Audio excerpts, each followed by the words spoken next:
Um, so we've got this one, okay, Yeah. which is on its last legs, Okay. and then we've got this one, which is good, no problem. Yeah. Okay. Both of these don't work. No, I can't. Take some box.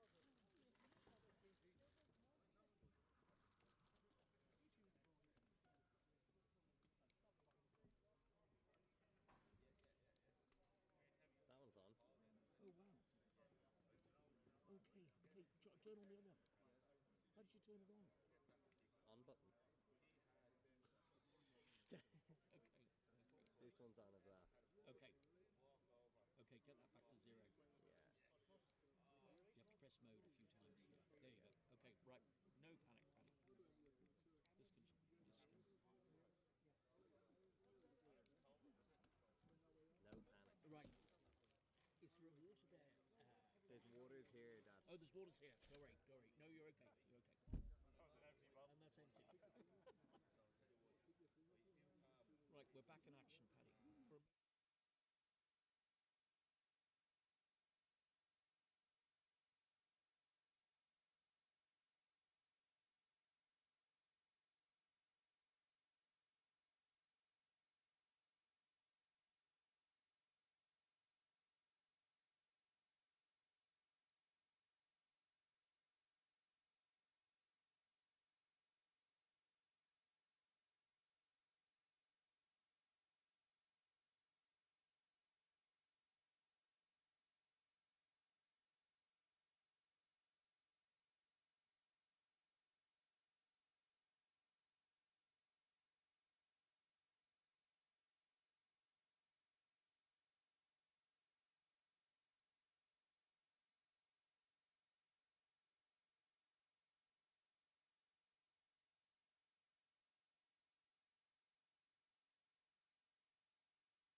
One, two, Wasserman boxing live in Dublin.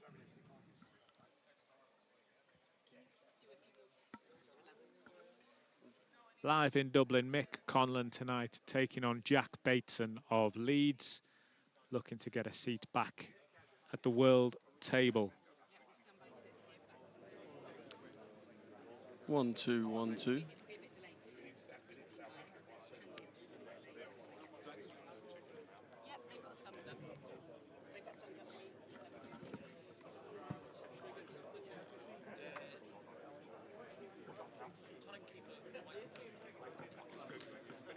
Well, good afternoon, everybody. Thank you for joining us and welcome to Dublin inside the fabulous 3 Arena here on the docks in the heart of the Irish capital, where tonight, live on Channel 5, Irish boxing history will be made. In a country where sports stars are celebrated, elevated and idolised, one of Ireland's most talented fighters competes in the capital, the city he enjoyed so much success as an amateur, but tonight is his first time as a professional. Mick Conlan, an intelligent, slick, dynamic operator who has been at the doorway to the world level top table his whole professional career, tonight has the chance to once again have his name put forward for an invitation to sit at it.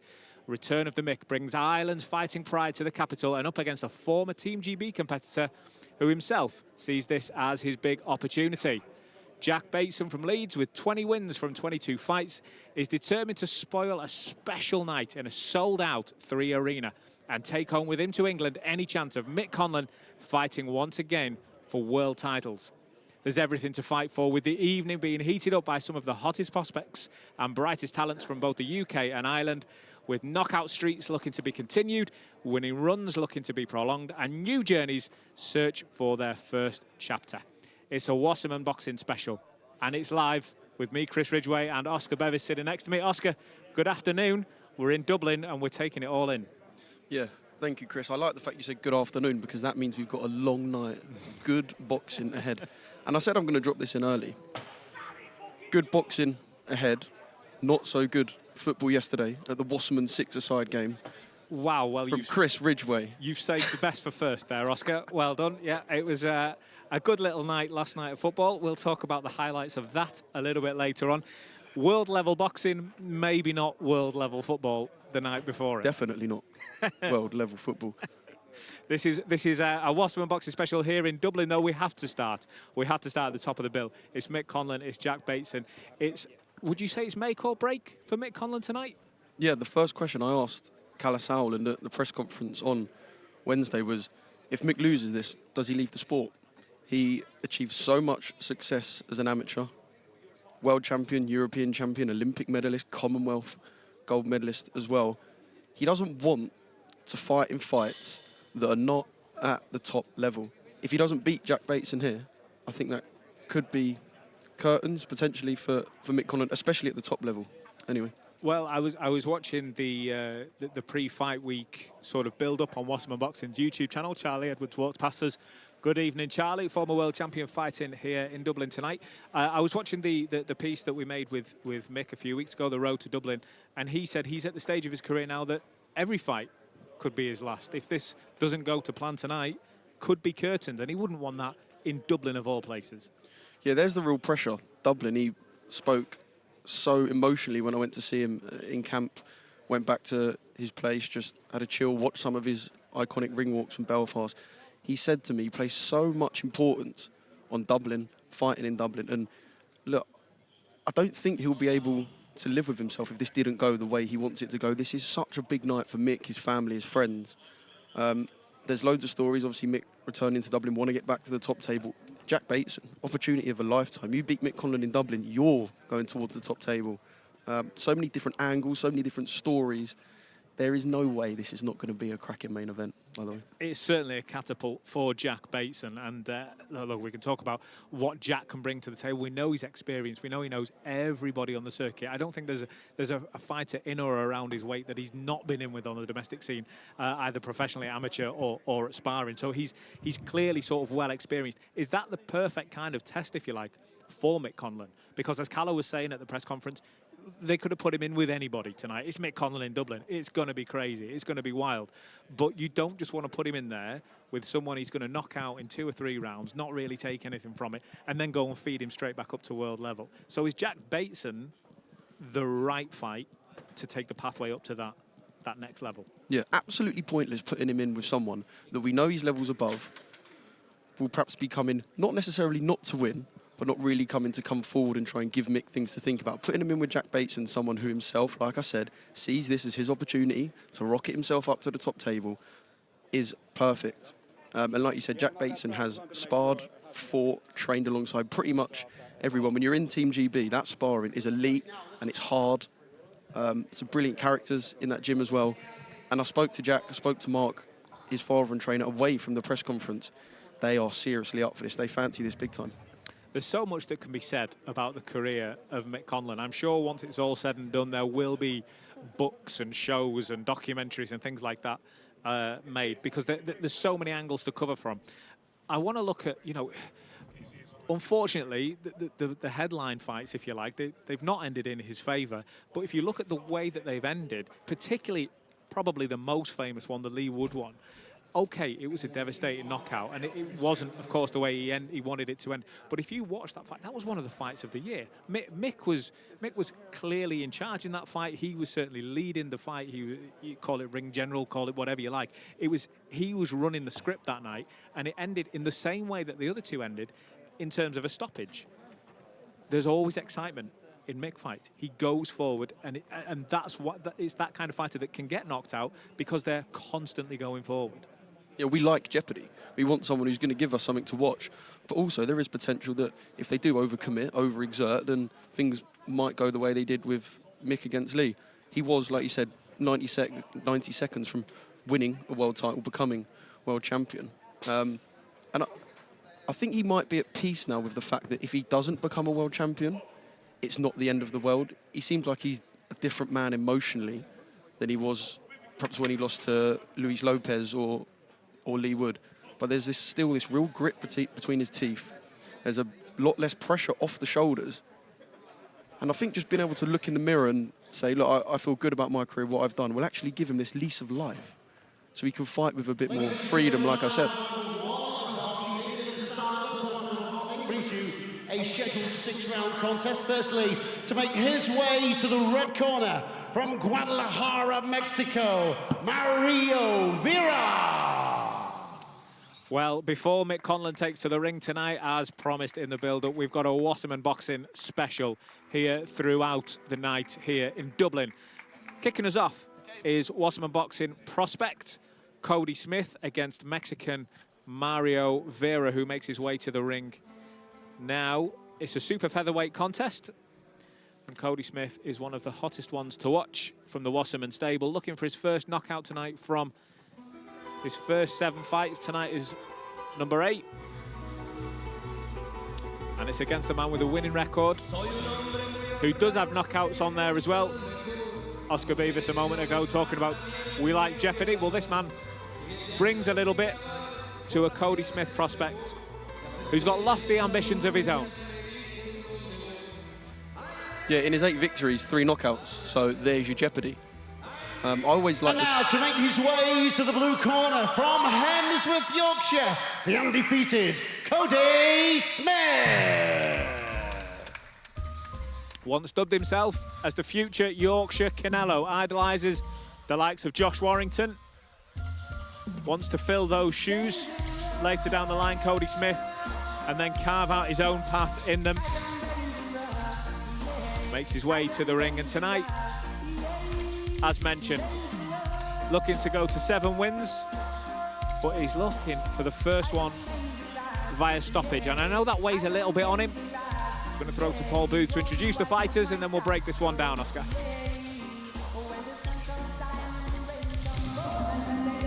Mr. Salem for Wasserman Boxing now bring you a scheduled 6-round contest in the super featherweight division.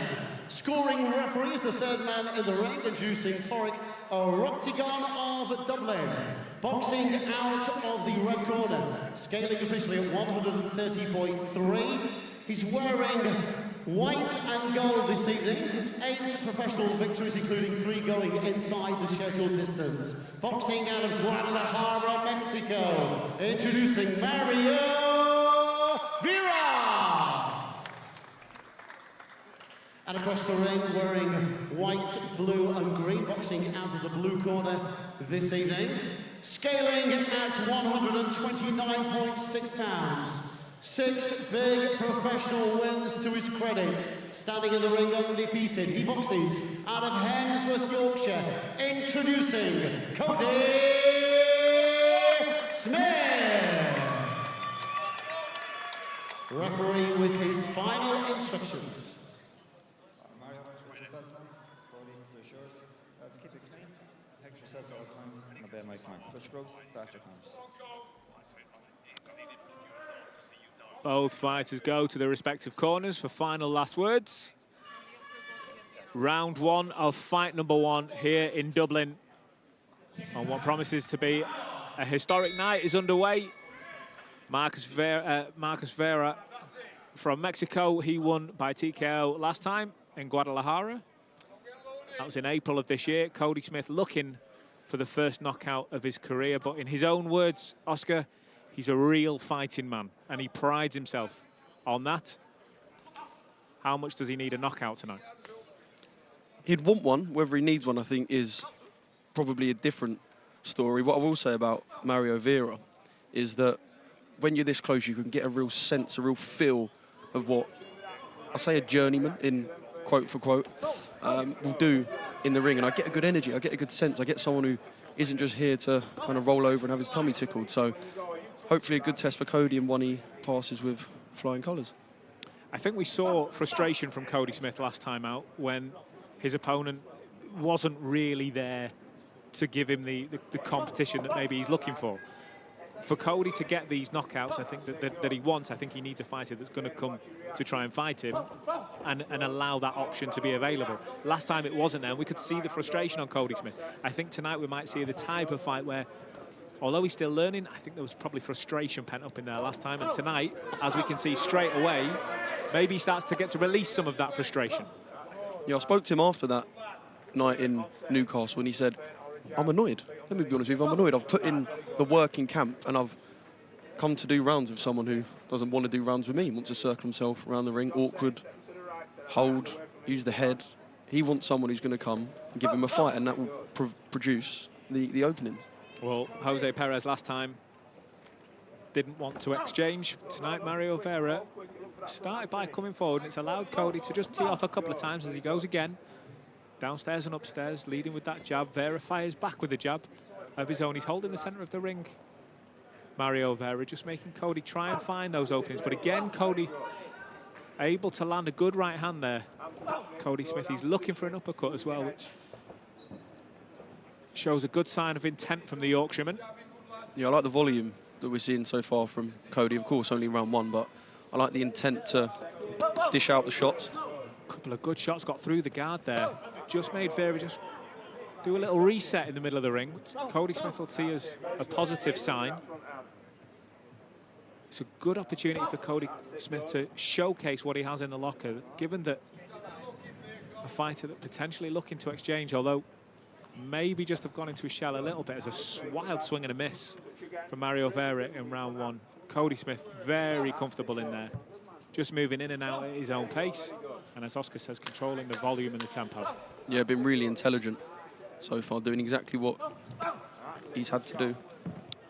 Good double jab upstairs before going to the body for Cody Smith. Just putting them upstairs and downstairs on his man. It's a big smile as he goes into his corner.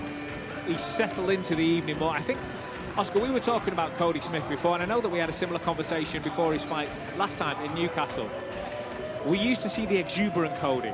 And I guess as fight fans, that's what we want to see, right? We want to see the silk shirts and the sunglasses indoors, and I'm the Yorkshire Canelo. When he had the fight in York Hall in 2023, it was actually at the end of 2023, December, against Daryl Takfuma, he actually touched the canvas in that draw. If he hadn't touched the canvas, probably would have, well, he would have won the fight. And that maybe would have kept him in the showman mindset. Since then, he's dialed that in a little bit, but it's made him dial into the fight game a little more. I think now, I like seeing that, but at the same time, I want to see the confidence back. Yeah, I don't think going into your shell necessarily is a bad thing. I know that draw did, to be honest, hurt him.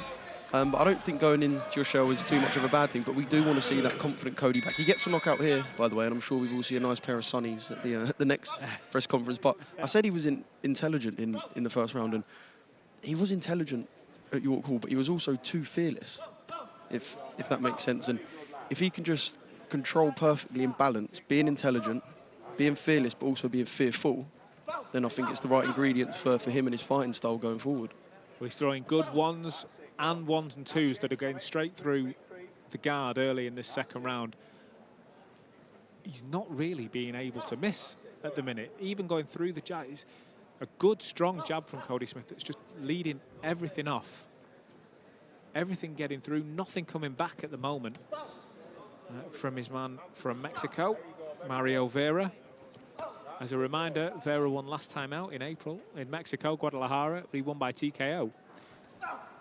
So he doesn't mind getting in there, Mario Vera, and fighting and coming forward. But Cody Smith, I think, has just given him something to think about. There's no real intent coming from the punches from Vera, as it's Cody Smith dictating the pace here. And again, just landing an easy double jab, albeit a little bit more in the gloves, but then a good right hand gets through. Double jab landing on the gloves, but then the right hand straight down the pipe through the guard. And Vera just having to think about it again. And although he's walking forward with a high guard, Vera, there's nothing coming back at the moment. It will be interesting to see how Vera progresses through this fight, because as we get into round 4, round 5, we'll kind of understand whether he respects Cody's power, whether he might start to unlock a little bit more. Because at the moment, like you said, it's high guard, it's marching forward with not too much intent. Well, I think he's probably respecting it a little too much at the moment, because the first round saw a little bit of action as soon as he came out, but now the shots that are coming back are a little wild and a little slow and few and far between from the Mexican. And Cody Smith, everything is landing, and I'm not sure that our man from Mexico is enjoying his time in there. Well, that last shot nearly hit me. Cody Smith could have an opportunity here to really showcase some skills as he keeps boxing smart, upstairs and downstairs. Right hook to the body there just to keep his man's hand coming down, but not a bad shot. Looking for that liver from the man from Mexico as he fires something back on Smith, I think for the first time this round. Cody again leading with those good, strong jabs. He's got a really important role to play and a good tonight, Cody. You can see Mark Bateson father and trainer of Jack, in his corner. They won't want any little hiccups, any unnecessary nips, anything that could infiltrate into the way Jack's preparing, the team are preparing for his fight tonight. So he's got a really important role to play for his friend and training partner Jack too. Yeah. Good, strong right hand as the pair come to trade at the end of the second round. And Cody Smith winning the exchange, you've got to say, and probably taking the round. Definitely taking the round. And as Oscar rightly says, Jack Bateson's father, coach, in the same corner. It's actually the second time, Oscar, it's actually the second time that Cody Smith has been part of the camp, if you like, of the ops on the evening, because Mark Bateson tonight is going in against Michael Conlan, but obviously also the same team as Ishmael Davis, who up against fellow Wasserman fighter Josh Kelly just a few months ago. They're part of the same training camp, which is why we often see them at each other's fights. Yeah, I saw Ishmael Davis in the Steel City gym sparring Janae Boston. So the lads from the gym in Leeds were there. Obviously, Grant Smith and the Steel City boys. It's a small world, boxing, and there's so many crossovers. Look, everyone knows everyone, right? So you see these lads all sparring each other, training together. But yeah, he's got a really, really important role tonight. Just trying to get a sense of how he feels standing up from the stool there. I think this is, so far, been extremely comfortable for Cody. Well, if you were talking in football terms there, you were talking about a team coming out from half-time 5 minutes earlier than the other team, because Cody was up and ready to go significantly earlier, significantly before the bell, while Vera took every last second that he could do. There is no question that Smith has been wearing his man down, and the volume coming back from Mario Vera is minimal. If we're talking in football terms, Mario Vera's intent's been a lot like some of the football we saw yesterday at the Wasserman six-a-side. I think we're going to have to commit to some football live streaming in future Wasserman boxing events, just to showcase the level that we are referring to here. The viewers don't deserve that. Top quality football on display. But tonight is all about the boxing. A good little distraction shot there from Cody. He threw the right hand out, allowed the left jab to get straight through, and followed up by a strong one too. Downstairs and upstairs, Cody Smith, a good right hand, really knocking their head back. You've got to give it to Vera. He's durable, because everything that Cody's throwing at the moment is getting through. But he does still step forward, even if he doesn't reply. He's not shelling up and moving away, Vera. He's trying to slip these shots, but Cody Smith is reading the movement of the man from Mexico. Yeah, it's just extremely comfortable for Cody at the moment. The lack of punches being thrown from Mario Vera is allowing him to almost put whatever shots he wants together. If it's a 3-4 punch combination, head, body, jabs, uppercuts, it's been really, really comfortable for Cody so far. Laser-like focus from Cody Smith as again Mario Vera just sort of implying that he took a shot to the back of the head there, the ref having none of it, and then a jab getting through again from Cody Smith. And I think we might be about to see the man from Mexico moving into survival mode here, and Cody Smith won't like that, given that last time out he had something very similar in Newcastle. That was back in June. Wasserman Boxing Show, Josh Kelly fight that night. Tonight, of course, is all about Michael Conlan. We'll revisit after this one. Good opening fight so far for Cody Smith, who, as Oscar Beavis rightly says, just doesn't seem to miss when he's coming forward. He's managing that. But what I like, Oscar, is he's also not getting sloppy or too brave. He's not just going whirling in there because he knows nothing's coming back. Good uppercut got through the guard there. And again, he's making his wild miss swing as well. Yeah. Yeah, it's what I was saying about his fight that you mentioned earlier at York Hall. There's being fearless and there's being too fearless. We've seen them wild swinging shots from Mario Vera. If one of them is to connect, you never know. Yeah. And he's hit the deck before, like you said, so you want to avoid them, keep your distance, in and out, nothing too silly. Look, it couldn't be more one-sided in terms of output, shots landed. So there's no real need to get, I'll say, too involved, get too stuck, and keep your distance, body, head. If you're Mark Bateson, or the rest of the team in Cody Smith's corner. What are you saying to him now? Are you saying, Cody, it's another points win in the bag, keep doing what you're doing? Or, given that we know Cody, it does sit on his mind a little bit that he's not had a knockout win. Do you think they say to him, potentially on the cards here, maybe he's up and ready to go already? Do you think maybe put on the gas? I think you say we like the volume, don't let the volume drop, but maybe put a bit more force, a bit more power behind the shots and see if you can start to shake his legs, and then as the fight goes on, push for that stoppage. But I don't think the volume needs to change. Maybe there could be hinting at, let's just up the power a touch, stiffer jabs, maybe a few hooks too. Well, there has been a lot of bobbing and weaving from Mario Vera, albeit a lot of it in vain, as Cody Smith is still able to find his man pretty much at will.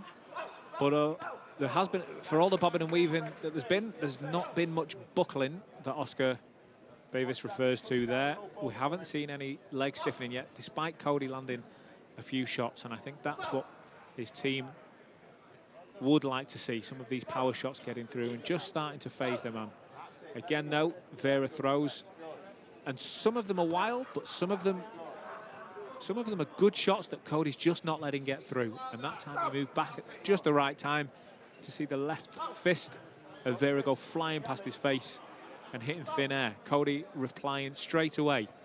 Look, you don't want them shots to hit you, wild or not. You don't want to get hit on the chin with one of those and put what so far has been not just a comfortable performance, but an impressive one with the way he's boxing, by the way. You don't want to put that in too much jeopardy. When he does go for them wild swings, however, there's a real opportunity to throw a left hook, a right hook, maybe go downstairs and see if you can put a real dent in Mario Vera. Well, it's a good performance so far from Cody Smith, as the Yorkshire crowds, the Yorkshire chants are coming out from this first fight of the night. Debuted in 2023, Cody Smith.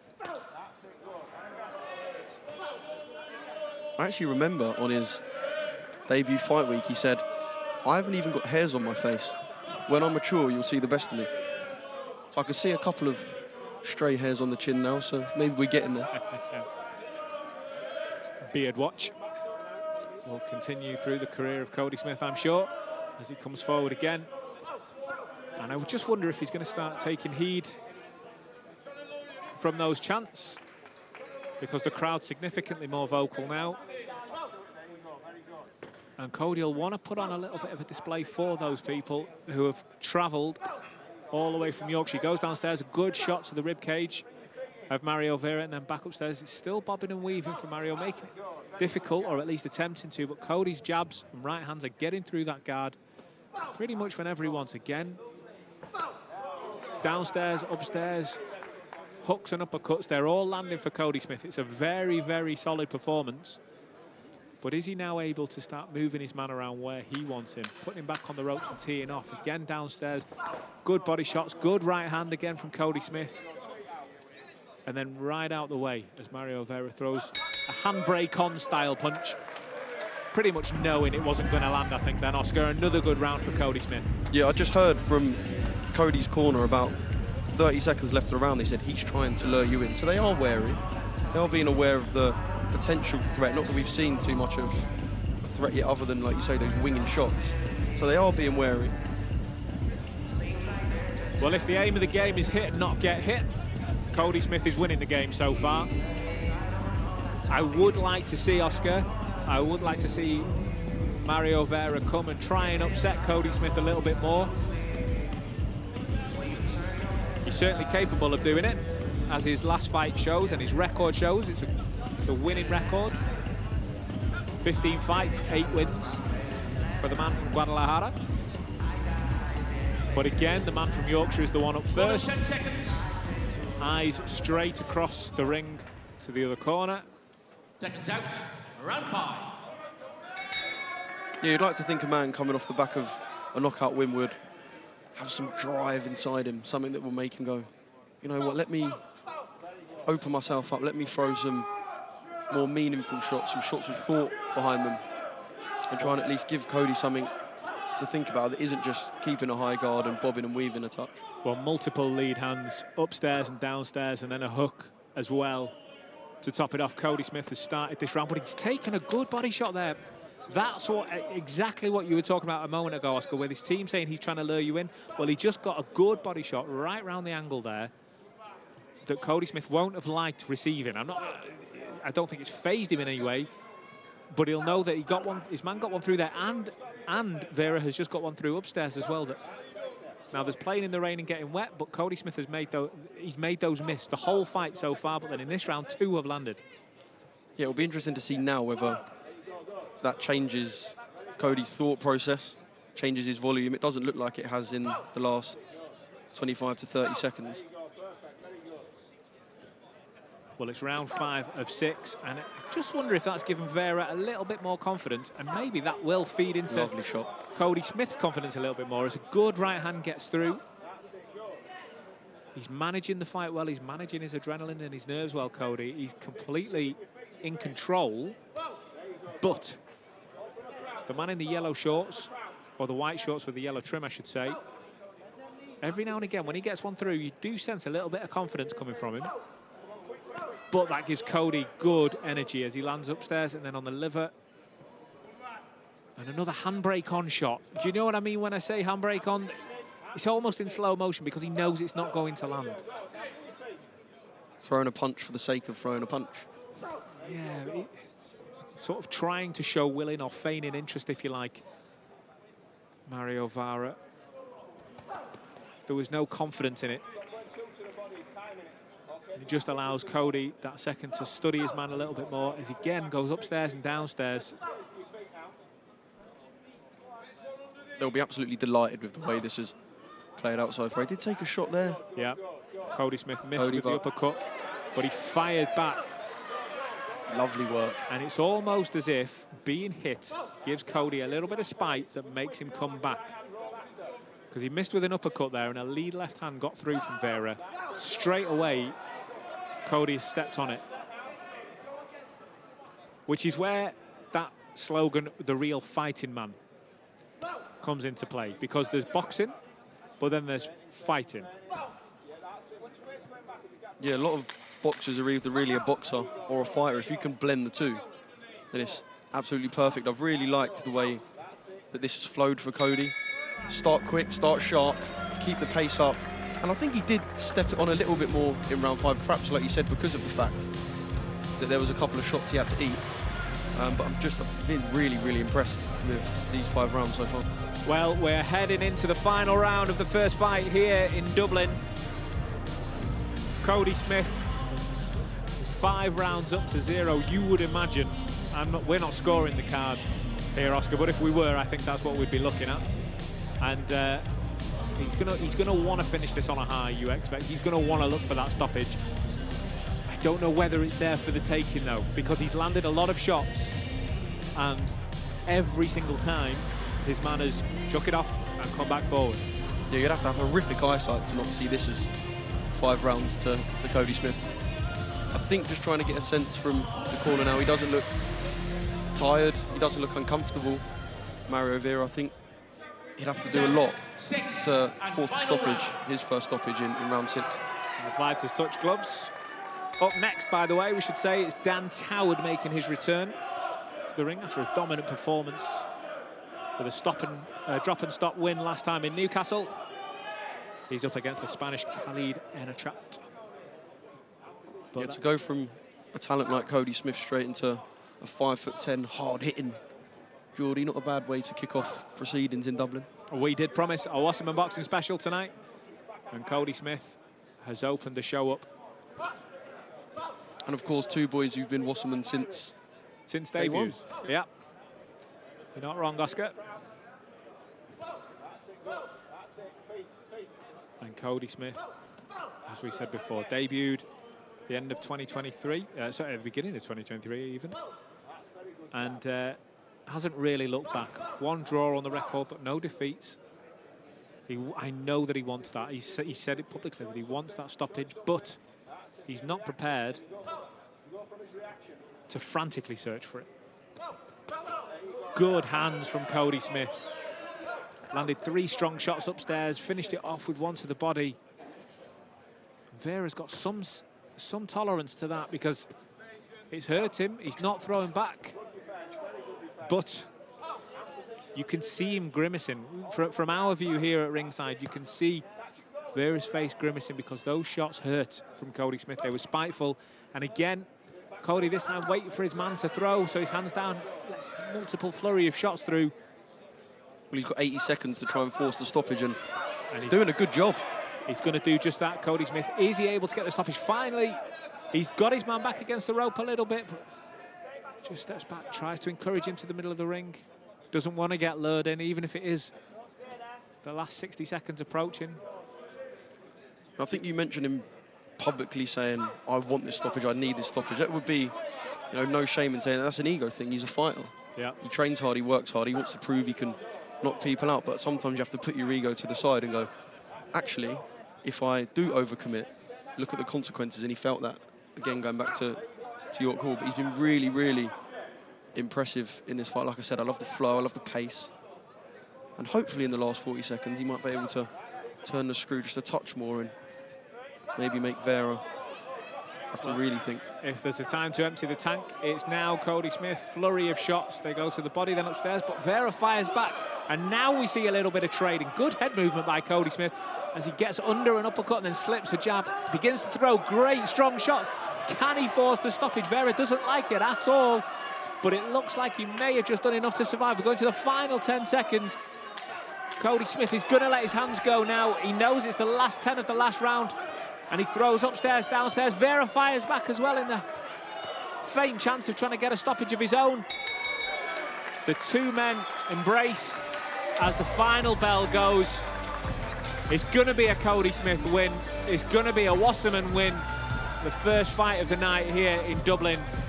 Strong finish to the fight for Cody Smith, who will surely move to 7-0. I'll tell you what, lads, those last 10 seconds, I wish we could have had that for 6 rounds. Yeah. I think Cody Smith's team would probably feel different, but as a They'll fight, be delighted today. They will be delighted. As fight fans, that's what we like to see. And it's good to know that Cody Smith has got it in the locker. He's certainly not going to question his bravery. We go to Paul Booth for an official outcome. Ladies and gentlemen, our 6-round contest goes the distance. Our scoring referee decides the bout. He has his at 60 points to 54 points in favour of the winner from Yorkshire. Still undefeated, Cody Smith. Cody Smith bows to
For Wasserman Boxing, now bring you a scheduled 8-round contest.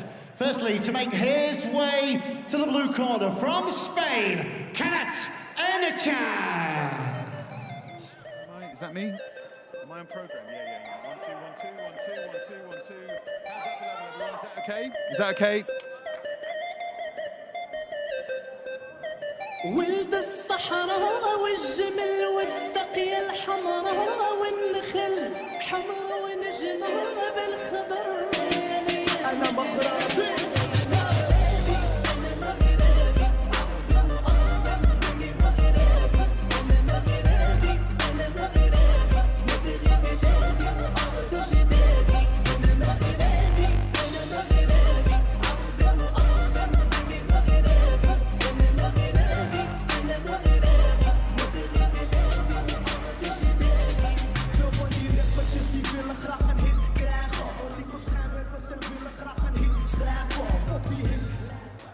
To make his way to the blue corner, introducing the exciting talent of Ennachat Dan Tower.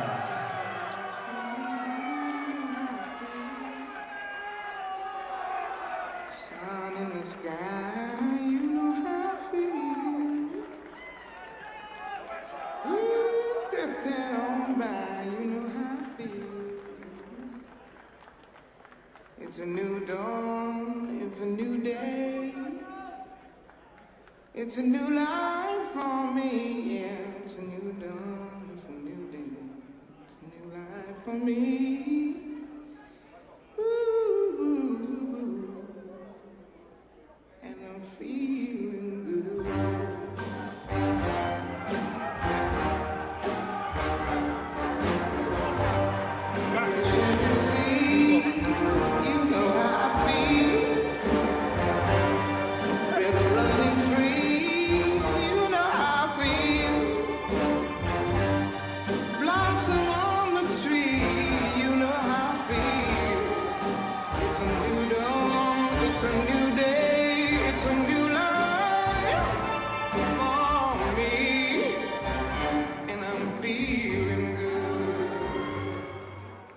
A scheduled 8-round contest brought to you by Ennachat and for Wasserman Boxing.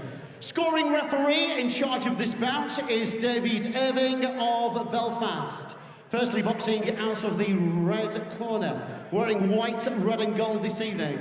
Scaling at yesterday's weigh-in an official 156.3 pounds. 8 career victories, including 2 wins, going inside the scheduled distance. He boxes out of Valencia, Spain, introducing Khalid Ennachat. And across the ring, boxing out of the blue corner this evening, wearing his traditional black and white, a former member of Team GB, a 10 times national amateur champion. As a professional, he scales 155.4 for this bout, and has 6 victories with 5 big wins going inside the distance. Boxing out of Newcastle, introducing the exciting talent of Dan Tower. Referee David Irving with his final instructions.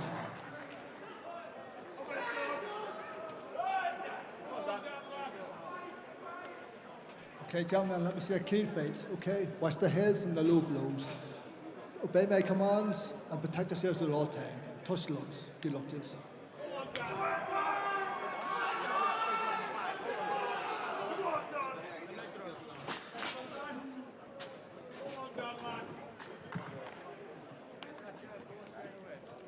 Seconds out, round 1. So life beyond Musamiro Kakande, and that shock in Brighton continues for the richly talented Dan Tower. Slick southpaw from the northeast we've seen so much of on these Wasserman boxing cards. An impressive bounce-back stoppage of Conor Goulding last time. Now the challenge of, I have to say, the confident Spanish-based Moroccan, Khalid Ennachat, who's worked with Kiko Martinez, a fighter that knows a thing or two about causing an upset in this part of Dublin, Barry. Oh, who can forget that? That European title win against who would be a future world champion in Bernard Dunn, a massive fan favourite, great boxer Dunn, but Kiko Martinez the evergreen kicker Martin it turned out to be in the end, but what a great fighter he was, and full of knowledge. What a man to have as a backer. Yeah, exactly. Briefly with him, not with him anymore, but you'd imagine that Khalid Ennachat would have picked up plenty. And Dave Caldwell says he wants Dan Toward to relax even more and to get rid of that tension that sometimes might just have affected his stamina, particularly against Kakande, of course, that shock knockout defeat. And Dave just says he wants Toward to relax and let the skills flow, and sometimes that's easier said than done. It is easier said than done, because you've got to stay nice and sharp. Boxing is sort of a parody of itself, really. You've got to stay relaxed, but also sharp enough to not make any mistakes. So you've got to be well aware of what's coming back. And listen, Dan knows, he's had a wealth of experience as an amateur. He was flying as a pro and still is. You know, he came against a really good fighter who caught him clean and he got hurt. It's happened to many fighters before. Doesn't mean you can rebuild, and he has already. And he's looking nice and sharp so far tonight against a guy who's, and I'm glad to see, he's come to win. Yeah, and that's the point. Ennachat was confident at yesterday's weigh-in, which was here, just in and around the arena. And what an arena this is, by the way. What a setup it is tonight. What an atmosphere we're going to have for Michael Conlan later on. But Ennachat clearly had plenty to say to Toward, clearly is going to come and fight. And of course, we know that Toward can be vulnerable. Yeah, he can, but he's boxing well here. Nice and switched on. See that little bit of footwork there from Toward, a little step back and keeping those elbows tucked in nice and tight as well. And the jab's active. And he was not a lot behind that jab. It's just setting him up for slowing down his opponent, just setting him up for his attacks end, having a good think about what to do after he lets that hand go. Nice little feint there from Toward. Always thinking, always trying to set something up. Superb ring craft from Dan Toward. 10-time national champion as an amateur. One of the great talents and a real buzz when he turned pro, and he's settling into the pro game, I think. This fight number 8, certainly nerves at the start of it. Obviously a huge upset with that defeat, but he's bounced back as well as you can, I think, in the fight against Conor Goulding, and a decent opening round against a good opponent here. He's boxed well, yeah. He's been thoughtful, but aggressive as well, and been pretty active in a really good first round.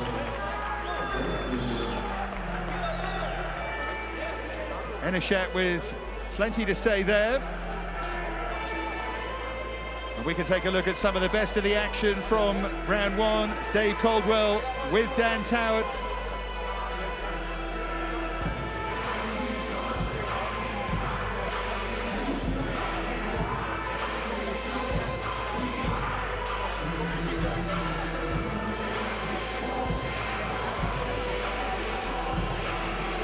Ennachat won't be too discouraged. He had a little bit of success of his own. I think it's important now for Toward, because of the talent that he is, that he has fights like this against guys who are going to be competitive. I think that in boxing journey, unless there's a short notice, they'll do him no favours anymore. He's shown the ability that he has. He needs fighters to come to win. And with that, we'll see the best of him. And I think that first round was a nice little warmer for him. He's had a good look at Ennachat, and now he'll be able to go to work in these previous rounds.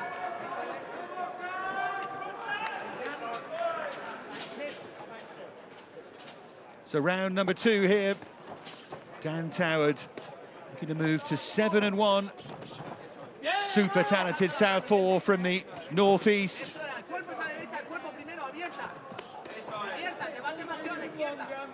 He tries to build everything around that southpaw jab.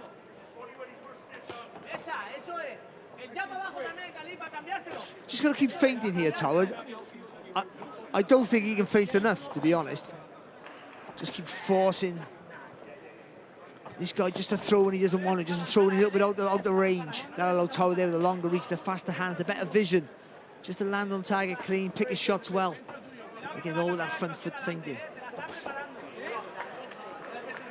Ennachat's been beaten twice against Ezekiel Ortiz in July last year. That's when he had Kiko Martinez in his corner, and against the 14-0 Oscar Diaz in June of this year. But he's mixed it at a decent level so far, but nothing quite like this. Big smile on the face there of Toward as Ennachat cuffed him with a right hand. No, he felt the body shot there, Ennachat. That's why just a little acknowledgement, I think, there to Toward.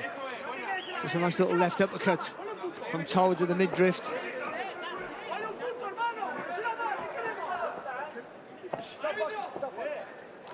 And again, Dave Cole wanted him to relax, and he is nice and relaxed, and he's nice and smooth. Just like to see him just every now and again, just a little burst of combinations maybe, just change the tempo now and again. Ennachat trying to get in close and throwing a few Hail Marys there as well. But the accuracy from Toward is so marked, so noticeable. Doesn't waste his work at all, really good combination there. Straight left hand from Toward. Just doesn't have the speed, does he, Ennachat, really to worry Toward. Toward can see everything coming in too easy.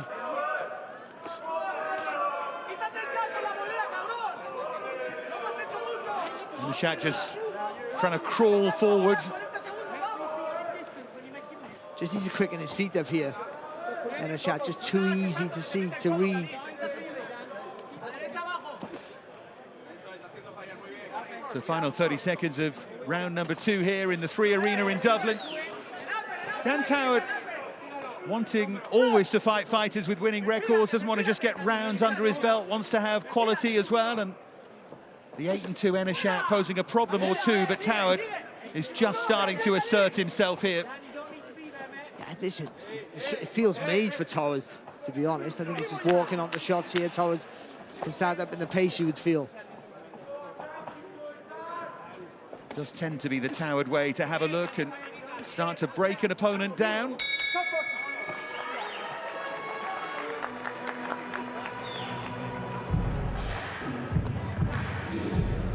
I think Dave Caldwell will be fairly happy with Dan Toward so far. Training and living in Rotherham now, Toward, as we take a look at Khalid Ennachat, and we take a look at some of the action from that second round, Barry. Yeah, that's that body shot there from Toward, just a little bit of acknowledgement there from Ennachat. Just a little left uppercut through the middle. And again, he's coming forward, trying to have a go. He's just a little bit too slow with his hands and turning his feet. You can see sometimes Ennachat falls over that front foot. And Toward hasn't really made him pay for that yet. But just making everything nice and easy to evade. And when he lets his hands go, Toward's always finding a target quite clean. He's able to up the pace if he wants to. It's all in his ability to do it. I think Caldwell maybe will tell him now to pull the trigger.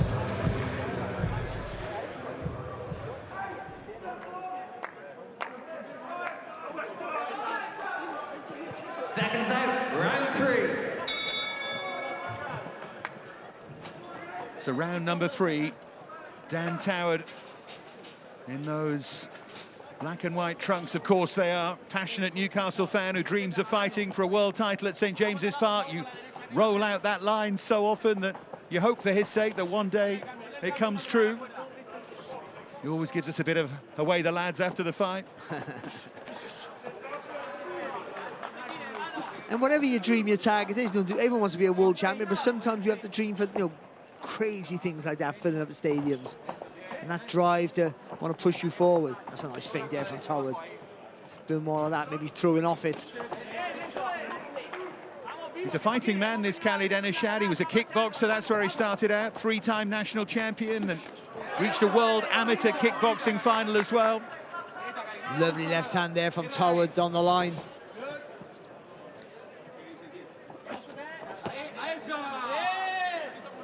Big smile from Toward, just so slow. Ennachat in comparison to Dan Toward, little left hook to the body. Toward with that smile on his face and a bit more purpose to his work.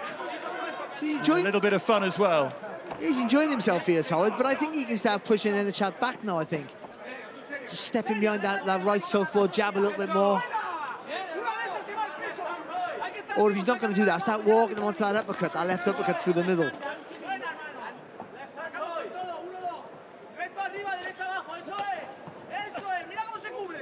Referee got in the way there of Toward as he tried to move out of the way of that right hand. See how much Ennachat missed by there. It's what Toward can do to you, but sometimes comes with risk, as we saw against Kakande, which in retrospect looked a very risky match, and there were one or two saying it was beforehand, but they're rebuilding Toward well. It was a risky match, but I don't think it was the wrong fight for him. He was boxing really well. He just got caught by a guy who's a good fighter. I think that that's the risk of this sport, and sometimes it doesn't always come off. The other point that Toward made was, he said, as an amateur, I was never buzzed or wobbled, I was never in trouble, so I didn't really know what to do when I was hurt against Kakande, and that was evident that night. Plenty of fighters have lost early and gone on to great careers. It's a long list. Henry Armstrong, one of the greatest ever, lost on debut. Bernard Hopkins famously, right hand there from Ennachat.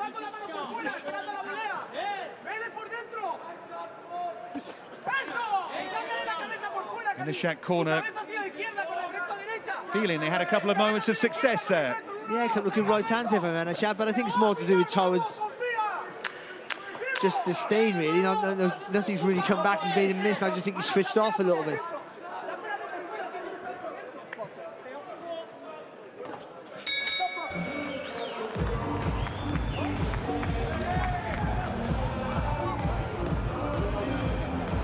Bit of respect between them there. Toward looks nice and relaxed in his corner. This is Khalid Ennachat, 31-year-old from Morocco, lives in Valencia now, and a couple of little pockets here from him, but Toward pretty much in control. Yeah, there was two right hands, that's what it was from Ennachat, which is good. He'll go back to his corner feeling he's had a bit of success, but Toward's boxing really well, I think, by the way. He's controlling everything. You can see what's coming almost all the time, but I think now is enough now. It's time to go to work. I think it's in his ability, and this is a opponent that's suited for him, to start up in the pace a little bit more here.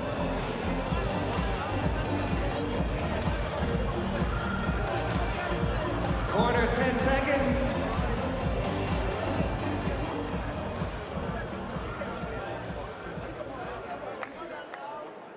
Seconds out. Round 4. Sixth fight for Dan Toward under Dave Caldwell. Such a student of the game, and he knows he has something very, very special here. Stephen Cairns, the Irishman, moving to 12-0 a couple of weeks ago. He's got high hopes for Ellis Price as well, Dave.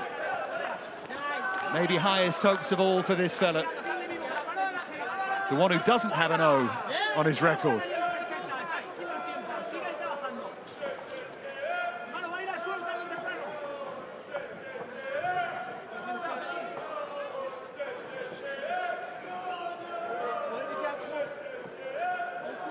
You only need to have a glance, Barry, at that list of fighters who lost either on debut or early in their career, if you're Dan Toward, to move forward with plenty of hope. There's a good left hook from Toward as Ennachat just overbalanced.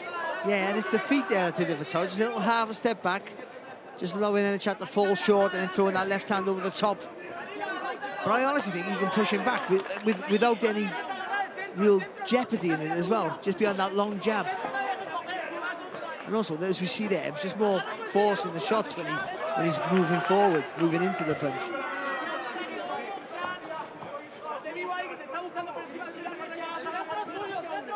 And also, it just teaches you to change the pattern of a fight. In a fight, you're controlling quite comfortable. If you can just start changing the pattern and pushing back a little bit, that'll really, it's good stead for in other fights, in bigger fights occasions where you're forced to change the pattern to win a fight.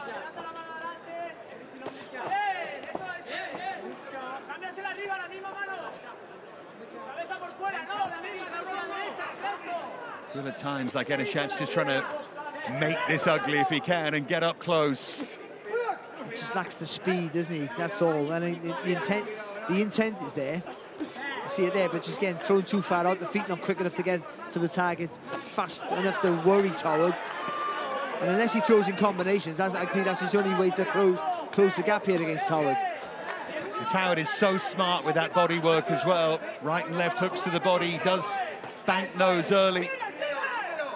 He's going back in straight lines though, Toward, with no jeopardy attached to that. He's clearly out of distance, but if you can quicken your feet up for Ennachat, someone who goes back in straight lines, you'll get him on the rope very quick, then you can go to work.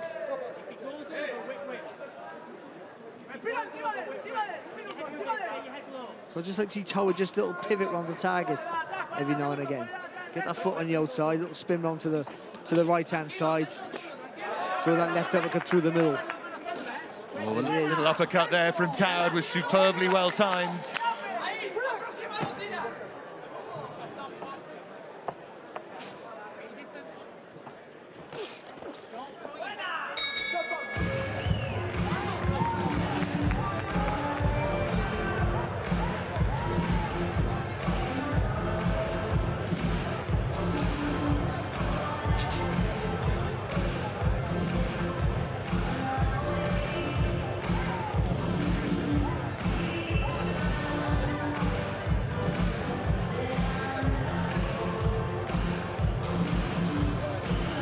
More good work there from Dan Toward. When he gets that jab flowing and as accurately as that, he could control the fight with that, Barry. I think he's coasting, to be honest. I think I'm quite comfortable, which is fine. But we're never happy, are we? So we always want to see more. And I think because we've seen so much more of him in the past, I just think he could be a little bit more forceful now. He doesn't need to, by the way, to win the fight. He's winning, quite comfortable, but he can do more. I'd like to see it. Well, he knows better than anyone not to take anything for granted. Round 5.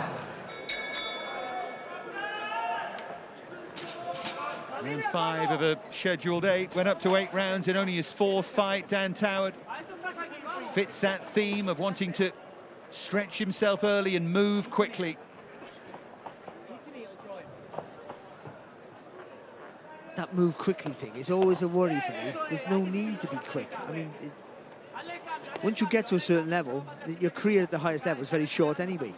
So, I mean, take your time, get the experience. Nice shots on the gloves of Dan Toward as Ennachat barrels forward again and then hops backwards. He's problem with his right foot there, Ennachat. I saw some sort of cramp maybe, or...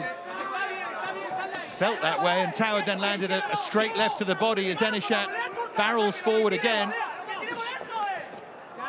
Does look open to that uppercut, Ennachat, as he overbalances and comes in. Just hasn't thrown it enough here, Toward. And again, even when whether he's backing him up or moving back, there should be one step back and then a little pivot to the left or the right.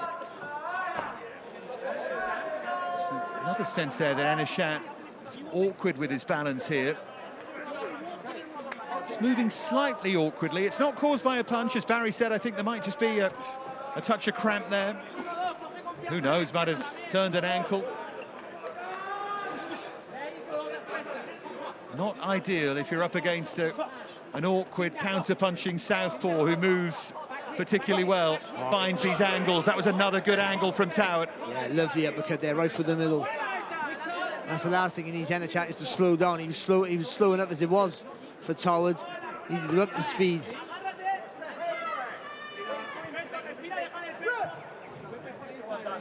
In truth, Ennachat has the look of I described him earlier with his kickboxing background, a strong, fighting man who's just a little bit out of his depth here.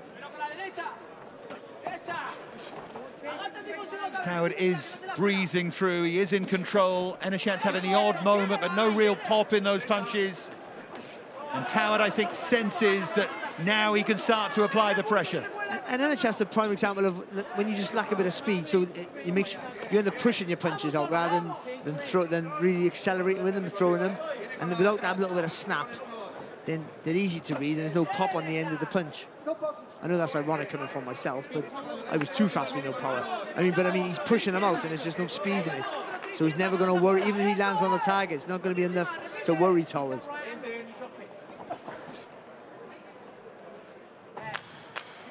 You had one stoppage win, didn't you? Yeah, he fell over by accident. Well, known as the bootlace night.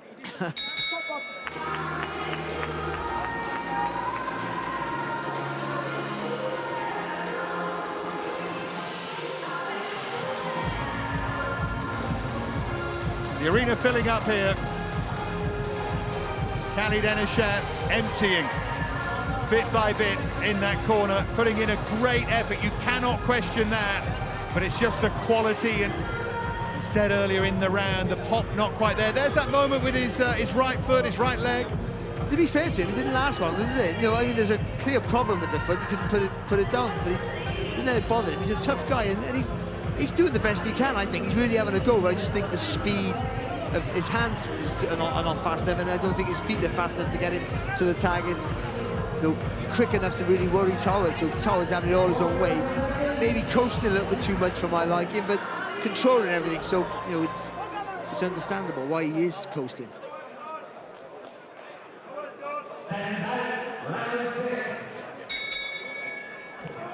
Just a telltale sign in that Khalid Ennachat corner, how long he took to get up and get to his feet, and Don't want to be hypercritical, but Dan Toward is a bright prospect. Would you like him to put his foot on the gas here now?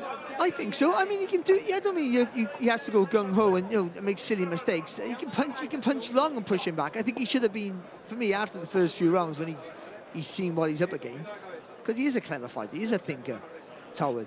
Then I think he could have pushed him back with the jab a little bit more. I mean, like I say, he didn't need to because he's winning. What he's doing now is enough to win the fight. But he just could have put a little bit more excitement into it, a little bit more control. Good use of that southpaw jab to the body from Toward. Might just be wary of what might come back, given what happened against Kakande. It was only 2 fights ago.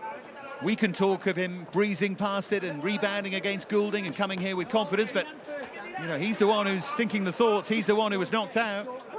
Yeah, and there can be scars. I think for some fighters, not for all fighters, for some.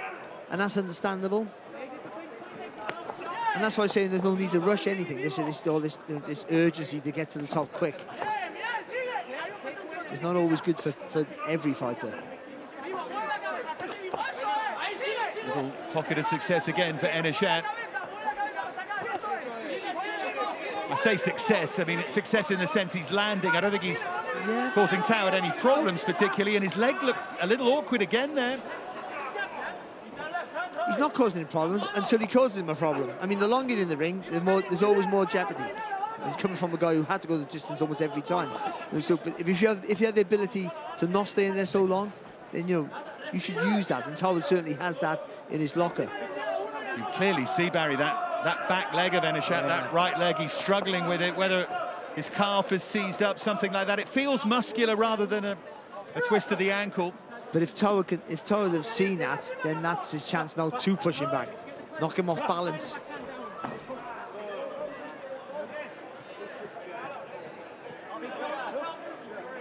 But he's controlled the pace, Toward, from the first round to this round. Everything's been the way he's wanted it so far. Only Nicholas Jerniak of Czechia in Toward's second fight has gone the distance with him. That was over 6. Of course, Kakande beat him. But be a feather in the cap for Ennachat, over 8. Of course, he hasn't got there as he dramatically switches to southpaw and throws a booming left hook. Good little body shot there from Ennachat as well.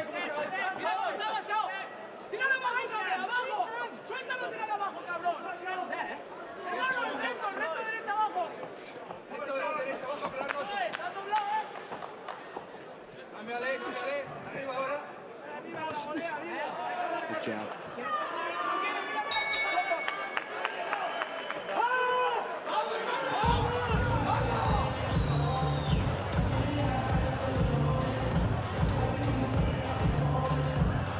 In terms of surviving, he's nearly there. Khalid Ennachat, a couple of rounds to go. Never any trouble at all here for Dan Toward.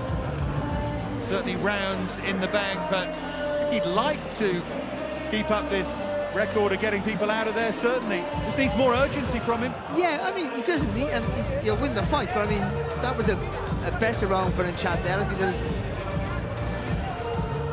more danger there no real danger there for Toward, but more danger than there's been any other round where he was putting a little bit more pressure. I mean, I think he's controlled the pace for almost every round except for that round, I felt, Dan Toward, but because we've seen him push people back and dominate them with a bit more activity, letting the hands go a little bit more, and I think he can do that.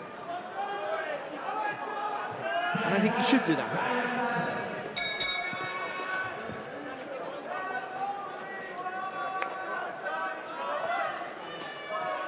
So Toward, as he has done pretty much every round, grabs centre ring and gets to work. Penultimate round of 8 here. It's going to be fascinating to see Dan Toward start to step up in the next calendar year. Maybe be scheduled for a 10-round and maybe start to think about boxing for a title. As Barry says, no rush, but he's back on an upward curve, Dan Toward. He's such a likeable fella as well that you can't help but wish him well. And that's why area titles that people dismiss, and then English titles and go on the British and so on, Commonwealth titles, they're important because you can stay at that level a little bit longer just for an extra fight. It just gives you that experience of going the distance a little bit longer and boxing better, more competitive fights at a slightly lower level. just that gradient of learning as you go up. It's very important.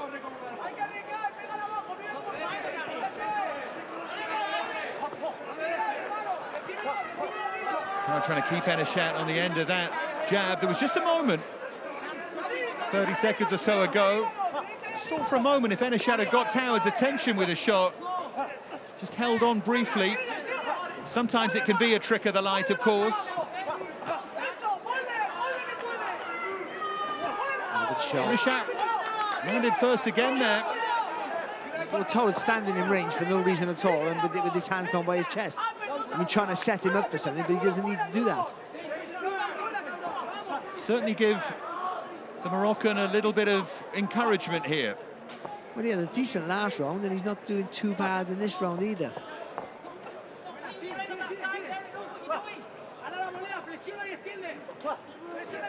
Is there a case for having given him a round? Yeah, you could have given him the last round, I think. Another right hand there from Ennachat. Double jab and left hand, and the shake of the head from Ennachat tells you everything you need to know. But he comes wheeling back at Toward. Decent round this, round 7, competitive. Again, Ennachat plants his feet and lets that right hand go. Blocked by the gloves of Toward, but he's not blocking everything. No, good left hand there, right hand, sorry, there from Toward. So you can walk him back, just don't get that front foot too close for Toward. You can still walk him back like you've been doing. And you know something, you know he's going to try and jump into an attack, so you're always well aware of sitting on that back foot, waiting for someone to come back, and then you push off it and counter. You have to be going forward to get the respect, I think.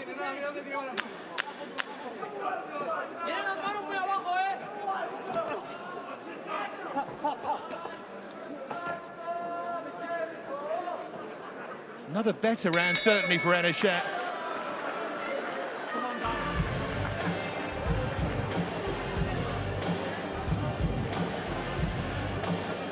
He's giving Toward a workout here. Yeah, he is. And again, these rounds will be invaluable.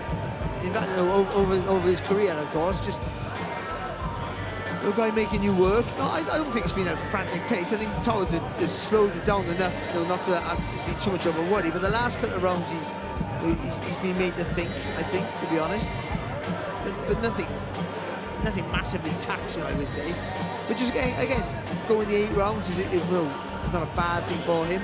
And there's been so many things that he knows he could have done a lot better. And just learning to control things, I think, for Toward, just a little bit better. And we talked about the word coasting. I think it's just it's great if you can do it, but it's also a very dangerous thing as well. It can get you in so much trouble. And give a fighter who you're beating confidence to come out and maybe win that next round. So 8th and final round. Of course, he's been beaten Toward, but only one fighter has taken in the distance, Nicolas Jerniak of Czechia.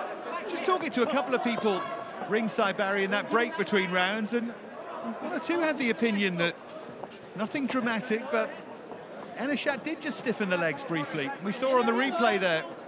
Interesting moment that for Toward. Not suggesting he hurt him or anything like that, but maybe he did. Just got his attention, like I said. But I would say you get hurt in not every fight, but quite often you'll get hurt, and it's that sort of business. Even when they're not big shots, you can get buzzed.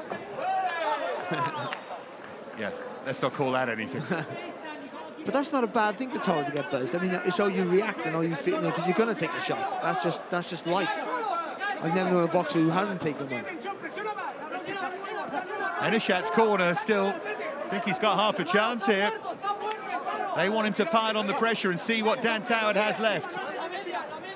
And that sort of twitchy style, classy though it is from Toward, does give people the impression that he burns up energy. It's always worth testing him right till the final moment. Well, it does, but I don't think he's been that explosive tonight to really drain the tank. And maybe, like you said about, you know, Dave Cole. Right hand that time from Ennachat, and he backs it up, and this time Toward was on shaky legs, and he does just need to try and hold on here, Toward. He's hurt Toward. Ennachat thinks he has him in trouble. It was a clean right hand. And Ennachat drives him back to the ropes, and Dan Toward, in a moment of crisis here in round number 8, wrestled to the canvas rather than sent there by a punch. But look at this, Ennachat circling and wanting to jump back on Toward. Well, Tower just showing that clear panic there when he got caught with a good shot, but trying to hold him too far out, taking those arms away from the body to hold on to him. You've got to get your body close, then you hold. That time he made him miss. Still sort of grabbing at him awkwardly there, Toward. Late drama that we didn't expect, and Toward sort of calling Ennachat forward, which isn't the right thing to do. Fighting instincts taking over. Dave Caldwell screaming at his man here. It's not showing you're hurt, but showing that you can fire back, that you're not, you can't show the distress that he's showing here now. He's showing clearly that he's tired and a bit panicked. He's taking big gulps of air, Barry. And you have to learn to disguise that, and by that you throw some quality shots, you sit down a little bit. Ennachat feels he's one big shot away here, and he might be right. Real jeopardy as we head for the final 20 seconds.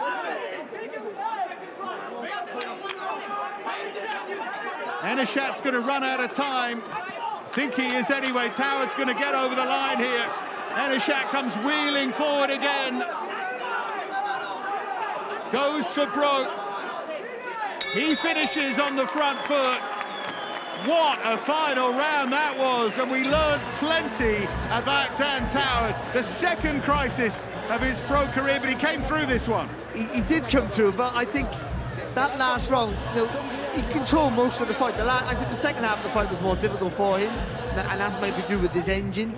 But I do think it's how you set up how you're winning the rounds. I mean, like I kept saying in the early rounds, after 2 rounds, he should start pushing it back. Now, I think he could have did that, and he chose not to do that, and he was still winning the rounds. That was just giving this guy a little bit more confidence, just to be a little bit more aggressive, a little bit, close that gap a little bit better. And he still wasn't having loads of success, but enough just to slow Toward down. But that last round, the way Toward showed how clearly he was hurt, and how he panicked a little bit, I think, after that, is a bit of a worry inside. It's a good shot on the temple there with that right hand there from Ennachat, but Toward, they're looking to hold and just offering his chin a little bit too much after that.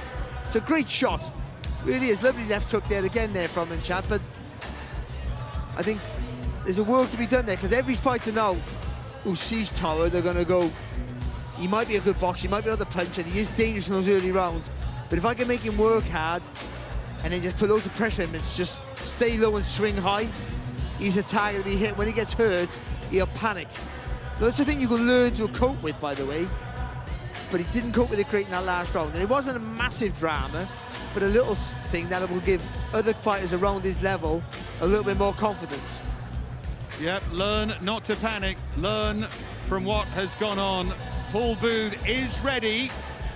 Fighters aren't quite, they're going to need to be called to the centre of the ring here. Might give Ennachat 2 rounds. You have to give him the final round. I don't think there's any debate about that at all.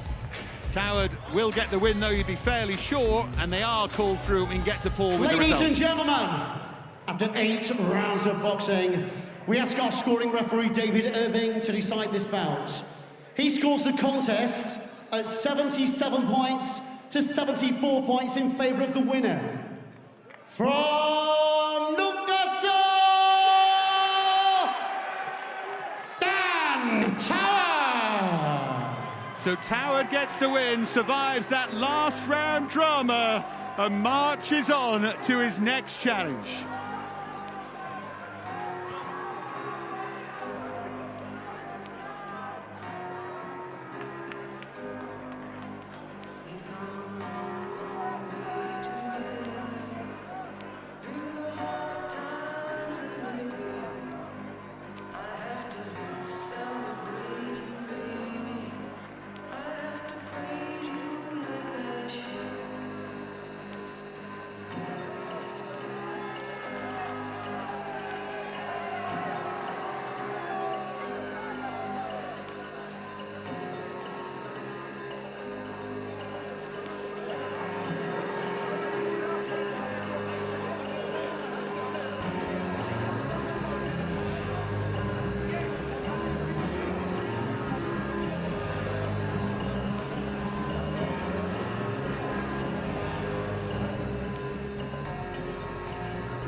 Well, Dan, well done.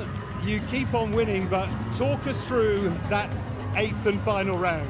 Look, I have to go and watch it back. Obviously I got hit with a shot, and that's a good experience, something that I'll take from and learn. That's all I can say for now.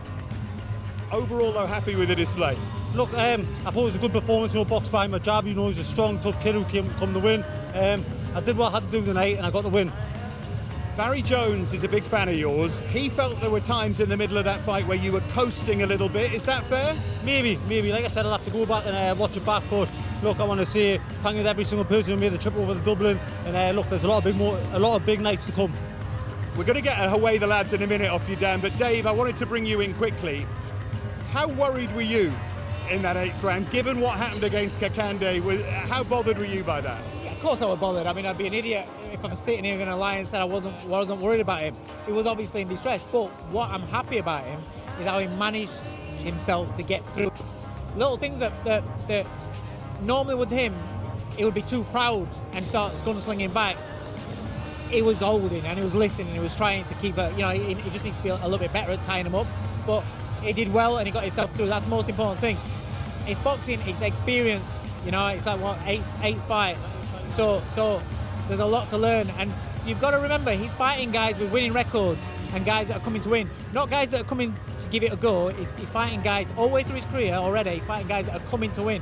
That's a big difference. You can be a fancy looking prospect boxing guys that are just coming to survive the rounds and box again in a couple of weeks. He's fighting real fighters, so you are going to have bumps in the roads, you are going to have problems, but that's what's going to help him to learn and develop in a quicker time.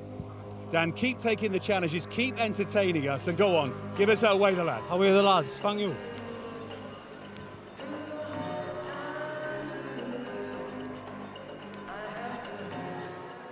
Boxing fans, Nessa Sauerland for Wasserman Boxing now bring you a scheduled 6-round contest. Firstly, to make his way to the red corner from Chatham, Kent, Grant Dennis.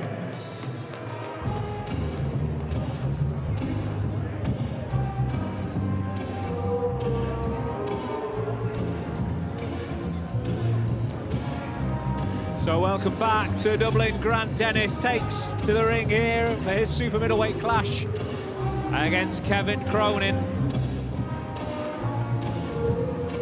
And I'm looking forward to this one. I like Grant Dennis a lot as a fighter, very experienced.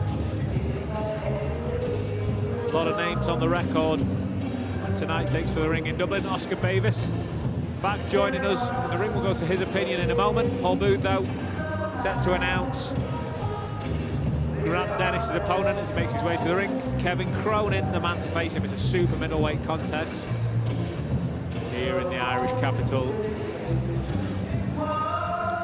As Dennis steps in the ropes first and foremost. And now to make his way to the blue corner, it's the Kingdom Warrior from County Kerry, Kevin Cronin.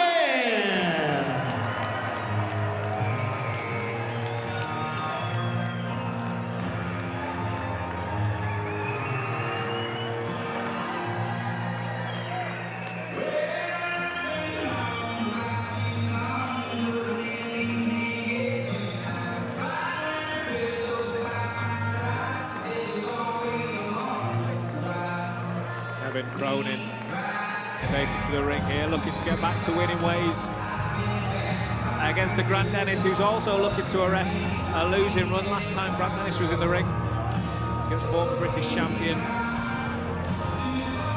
Nathan Heaney.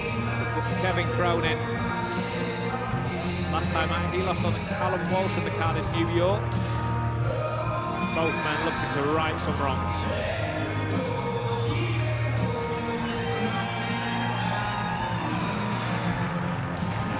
Nessa Sauerland for Wasserman Boxing now bring you a scheduled 6-round contest.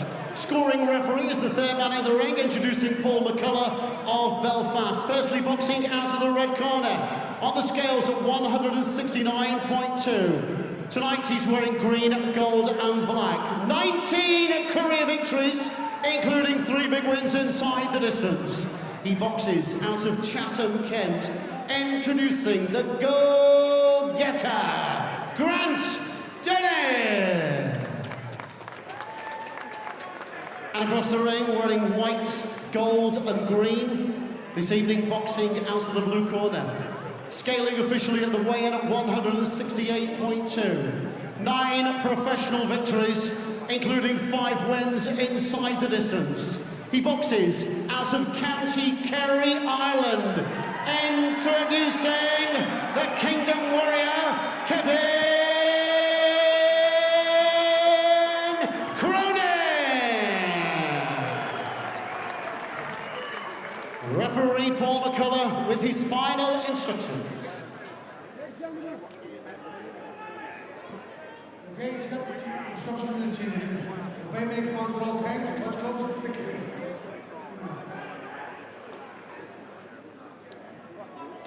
So it's a good super middleweight clash that we've got here.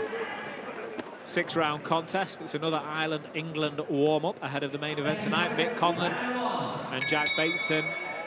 But first up, the go-getter Grant Dennis against Kevin Cronin of County Kerry here in Ireland.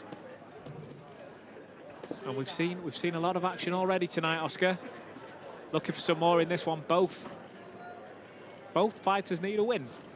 Yeah, good to be back on comms with you, Chris. They thought they could get rid of us. They failed. Yeah, 12 years age difference between these two. Not the youngest, Grant Dennis, but I'll tell you what, he really is the go-getter. It is the perfect alias. Lost to Nathan Heaney. Last time I actually lost in this arena to Kevin Ennachat, former Southern Area champion. He knows the game, he knows the ring. Yep. Kevin Ennachat, another fighter on the record of Grant Dennis, alongside Mark Dickinson, Jermaine Brown, on a Wasserman card, Charlie Edwards undercard no less, who also features on this card a little later, Derek Osaze. And a good right hand gets through the guard there against the Kingdom Warrior. Kevin Cronin, Grant Dennis landing on his man. Cronin just getting comfortable in the centre of the ring. I was watching him warm up here earlier on this evening and just getting familiar with the ring. He's very comfortable in there, is Cronin. But both guys are landing, Oscar, more than their counterpart would like them to. Yeah, I'm really excited to see what we get from Kevin Cronin. He's one that I've seen a little of, but heard a lot about. Fought all over the world, Luxembourg, Spain, across the border to Belfast, MSG last time out. He's fought here before as well. A really interesting career path for the Kingdom Warrior. And yeah, looking forward to see what he can bring us.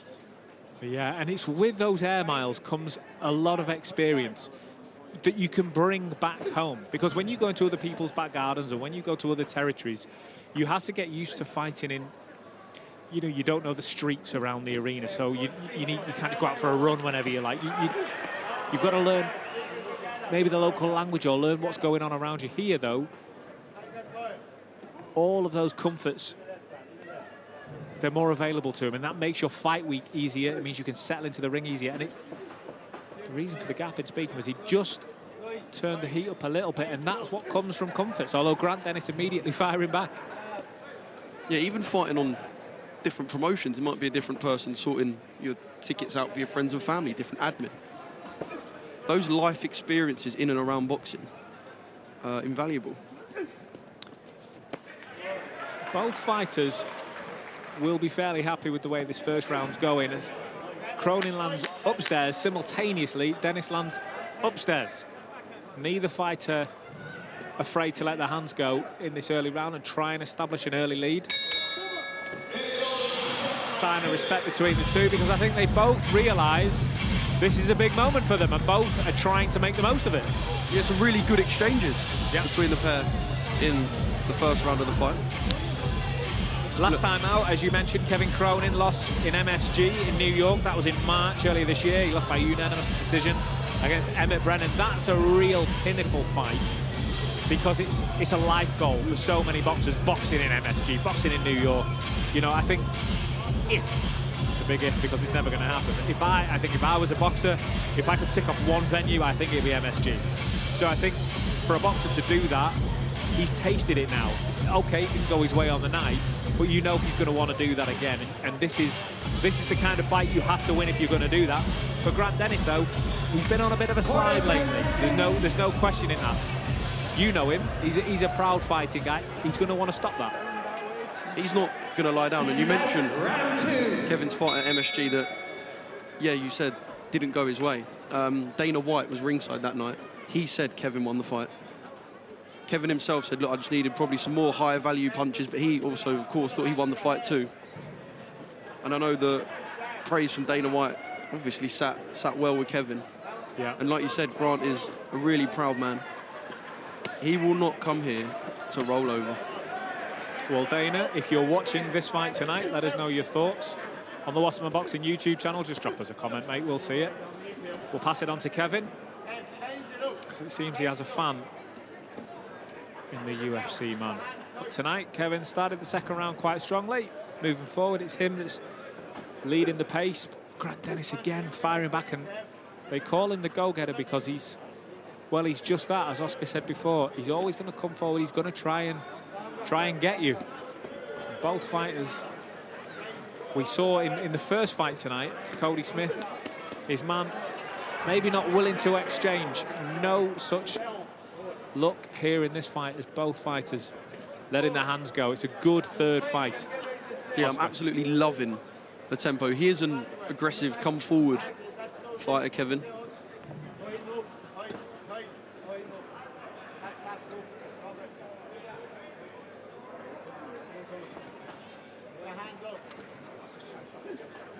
Kevin Cronin leading with his jab.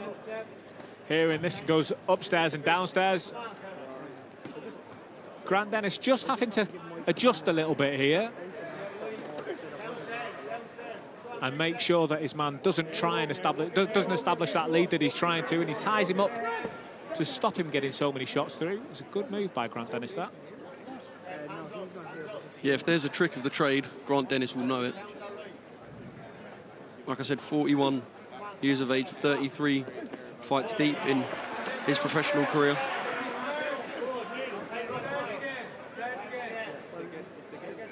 And the crowd is filling up nicely here in Dublin in the 3 Arena.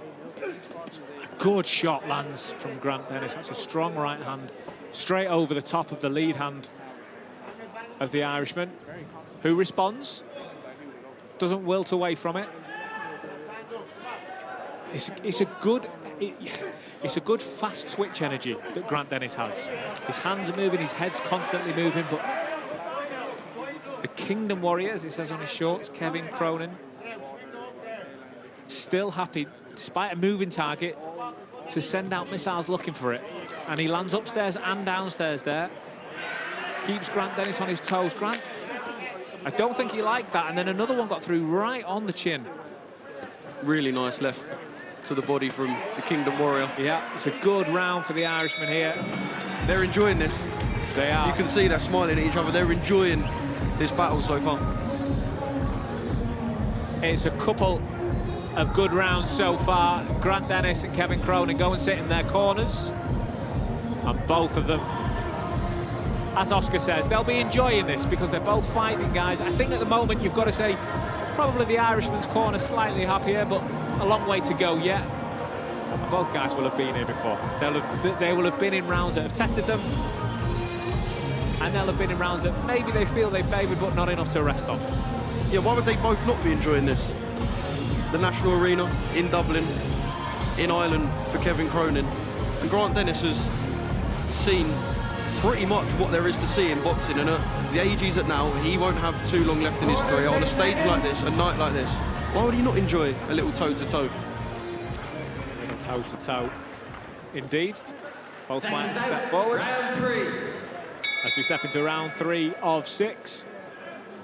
Midway point approaching, and it's Cronin that leads the charge in the opening round, in the opening seconds of the round. He's got a really interesting build, Kevin Cronin. They're real long levers that he can use to his benefit by popping out the jab. It's very alert. Dennis makes his man miss as he ducks under, then ties him up. And this is where they can both just show a little bit of experience. They're tying one another up, but letting those shots come through in the clinch. And good, long, strong hands there Returned straight away, though, by Lovely Grant Dennis. return fire. And as fight fans, this is what you want to see in these fights. This is both guys swinging, both guys landing. Leather going back and forth. It's Cronin every exchange. It's Cronin that's leading, Dennis that's soaking up and then immediately replying. Good, strong right hand gets through the guard from Dennis, but immediately retaliated by the man from Ireland, who goes searching with a 1-2. Leads forward with a lead hook. Yeah, real front foot stuff from Kevin Cronin. I'm enjoying the variety of shots that he's throwing at Grant Dennis. Really good exchange there between the pair. You can see this is two tough men. I know Kevin Cronin, growing up in rural Ireland, played Gaelic football when he was younger. He's got that real rugged, tough feel about him. And as we've said many a time already, Grant Dennis has always been there and seen it. In the heart of the capital here in Dublin, Ireland. Irish boxing showing up for Kevin Cronin and Grant Dennis ahead of that main event tonight. Mick Conlan versus Jack Bateson. I think over there, if my eyes don't deceive me, I think I see Andy Lee has just taken his seat ringside. Grant Dennis leads with a 1-2, gets through the guard, immediately replied by Kevin Cronin. The fans you can hear in the crowd, they're enjoying this one. There's fans from all over Yorkshire, Newcastle for the previous two fights tonight, but then of course here from the mainland as well. And they're enjoying what they're seeing. Kevin Cronin teeing off against Grant Dennis. You know it's going to fire back instantly though, as he sits and waits for his moment. Grant Dennis, another lead jab comes in from Kevin Cronin, but Dennis is just fast twitch, looking for that gap. I do think Grant will see opportunity in these exchanges. He's quite square at times, Kevin. When he overcommits, he is, very front-facing. There will definitely be opportunities for Grant Heavy hands to do something in this fight. From Kevin Cronin as the clapper goes towards the end of the third. A good finish to the round from the Irishman. We've been talking all fight about one taking a turn and then the other. But towards the end of that round, you just got the feeling that maybe Cronin was taking the edge. But Dennis will take a quick breather. He's got more to go, but we're at the halfway point in the round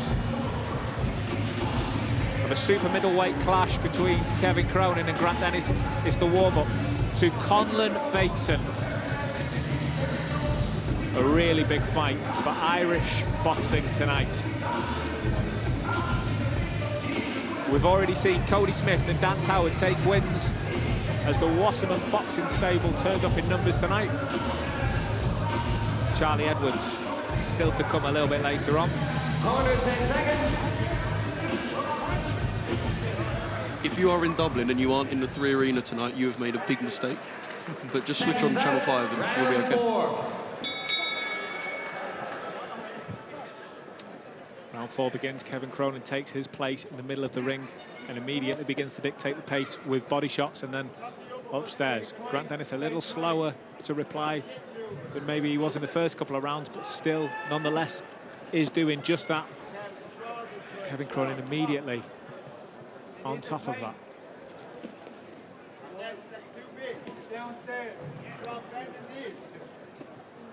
Kevin Cronin stepping forward on that lead jab.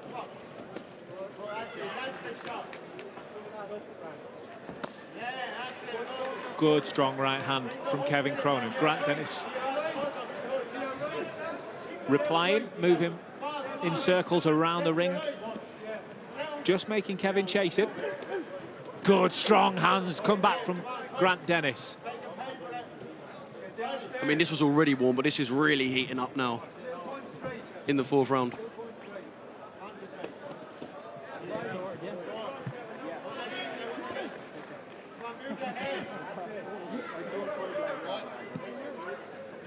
Grant Dennis using these clinches.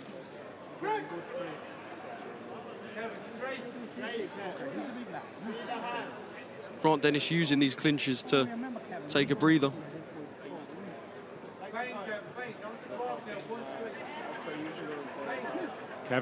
Kevin Cronin, Grant Dennis in round 4. Cronin again bringing the pressure. He's the one that's asserting the dominance so far, but Grant Dennis soaking it up, moving around, determined not to let his man take a win here in Dublin.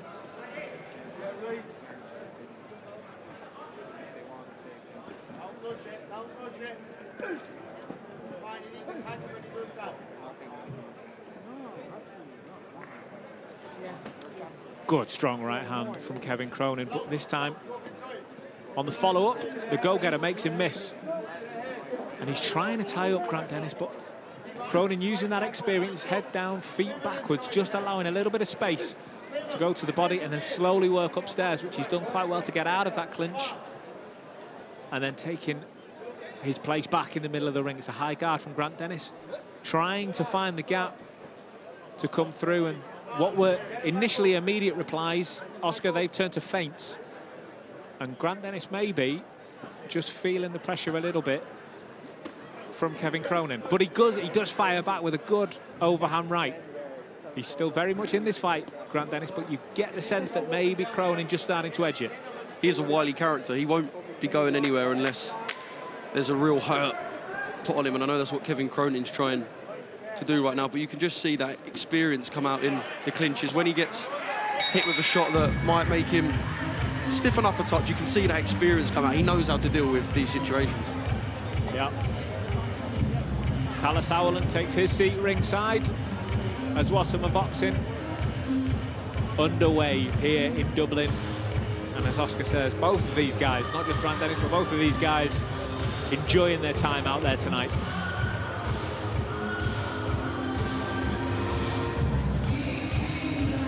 If you're in Kevin Cronin's corner, Oscar, what are you saying to your man right now? More of the same. I like the tempo. I like the volume. I like the pop in the punches. You've got 2 more rounds. Probably same. But would have nothing against him perhaps trying to turn it up just a notch. It'll be interesting to see how Grant comes out this round. If Grant comes out, looks leggy, looks a bit tired, looks as if the 4 rounds so far have taken their effect, then I wouldn't mind seeing the notch turned up a little bit, but they'll be very happy with what they've seen so far. Seconds out, round 5. We're going to round 5 here in Dublin. Once again, Kevin Cronin, middle of the ring, dictating the tempo. Grant Dennis happy to just soak up and wait for the opportunity. But this time, there's more than just 1s and 2s.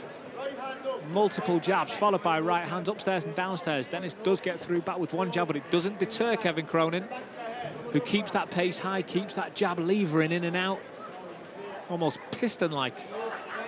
Yeah, I think I counted 13 or 14 punches from Kevin Cronin without return fire.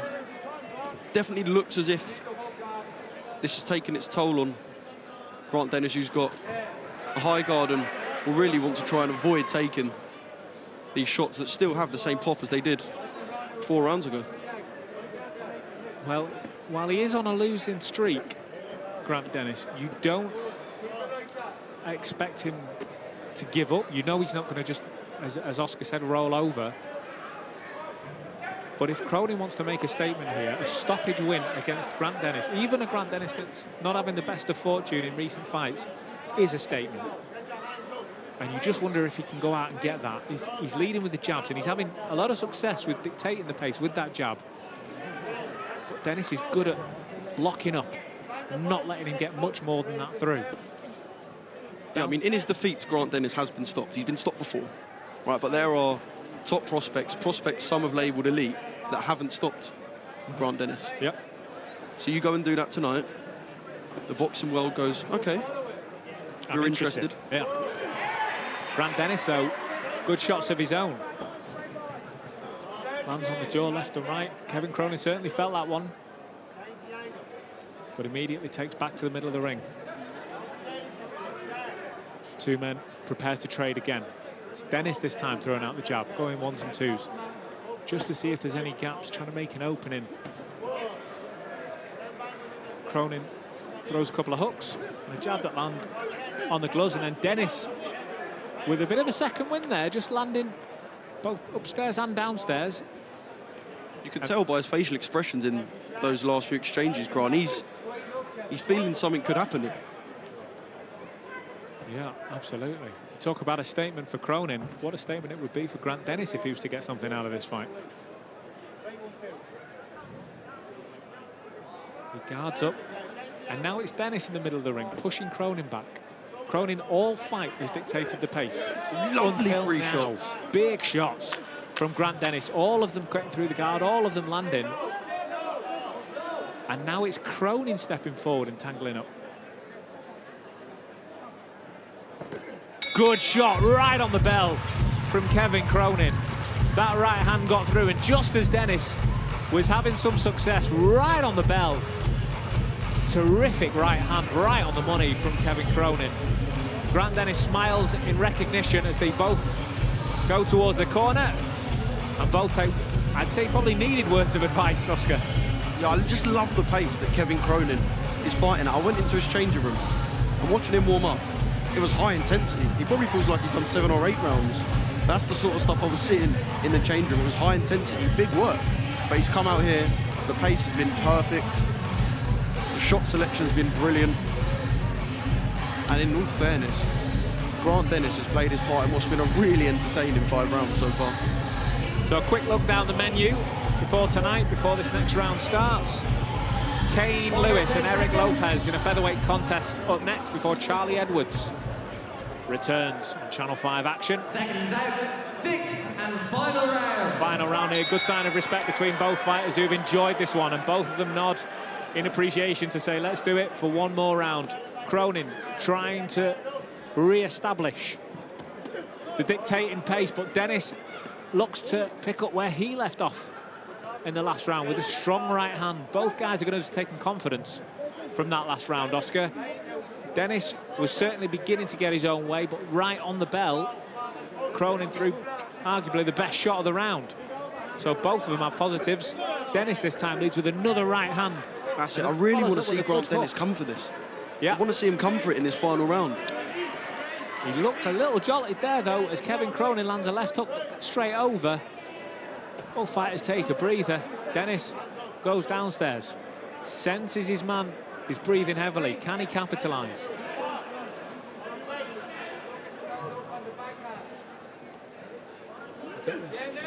Dennis has had good success in the last couple of rounds with that overhand right, but this time Cronin read it well. Step backwards, did eat leather though, as the follow-up jab came that maybe he wasn't ready for. Throws an overhand right of his own. Dennis able to step back, but now you get the impression Kevin Cronin is looking to load up those power shots. An uppercut was thrown then by the Irishman. It didn't land. Yeah, I don't think the shots coming from Grant Dennis are really affecting Kevin Cronin too much. I know he's got that glint in his eye, Grant, but I think it will be Kevin who will really believe that he can force something spectacular in this final round. Both men landing good shots, though. A left hook from each side landing there. Both men are confident going into this final minute and a bit of the final round. Jabs getting through, followed up by a right hand from the Irishman. Can Grant Dennis find something? As Kevin Cronin looks to push his man backwards and again lands some good shots. You do see the occasional slight buckle from the Englishman, or so it appears. Smiles on the face of Kevin Cronin. Make no mistake, as we get into this last 45 seconds, he's going to look to land some big shots. The way that these two have been fighting, as we get into the last 35 seconds now, any outcome is possible. Yeah. Any outcome is possible with the way that these two have been exchanging. Good body shot from Kevin Cronin. Forces the hands down of Grant Dennis. They're now significantly lower as he takes a minute, but Dennis again goes to throw that overhand right. He's had some good success with that in this fight. Dennis ties Cronin up. Just a sign of fatigue there from probably Grant Dennis. Feeling the effects of the body shot that landed 30 seconds ago. The clapper goes. It's now or never for both fighters. And Dennis ties his man up. Good bit of action here on England versus Ireland night in Dublin. Kevin Cronin, Grant Dennis. Two experienced fighters, both looking to get to winning ways. Both of them enjoyed that. It's Cronin that walks around the ring with his hand raised. He thinks he's done enough. Yeah, I think this is going to be Kevin Cronin's decision tonight. Really entertaining fight. That's the sort of stuff we want to see. Get in there for 6 rounds, show some metal, show some balls of steel, exchange some leather, and smile at the end of it.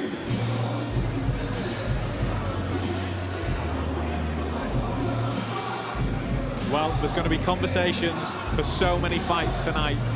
Charlie Edwards coming back. What has he got? Ladies and gentlemen, after 6 rounds of boxing, scoring referee Paul McCullough decides the bout. 59 to 55, he has it in favour of the winner, the Kingdom Warrior from County Kerry, Kevin Cronin! Cronin does enough against Grant Dennis. It's a good performance here in Dublin. Ireland takes a win in the Ireland-England, the first Ireland-England fight of the night. And coming up next, we've got Kane Lewis and Eric Lopez in a four-round featherweight contest. Good respect between 2 fighters there. He loves it. Grant, I've seen him on small hall leisure centre shows. I've seen him in arenas. When there's a fight and he's involved, Grant Dennis loves it.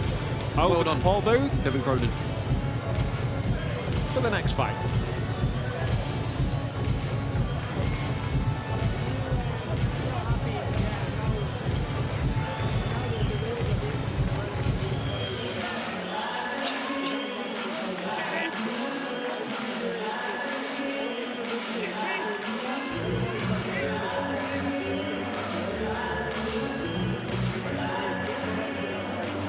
Here we go then with a scheduled 4-round contest in the featherweight division. Scoring referee Stephen Kelly of Dublin Boxing, and on the red corner wearing black and gold. On the scales at 124.8, 17 big wins from Guadalajara, Mexico, Eric Hambanito Lopez. And wearing grey, black and green boxing out of the blue corner, scaling at 125.9. 8 big wins. He is undefeated in the amateurs, a 2-time schoolboy European medalist from Navan, Ireland, King Kane Lewis.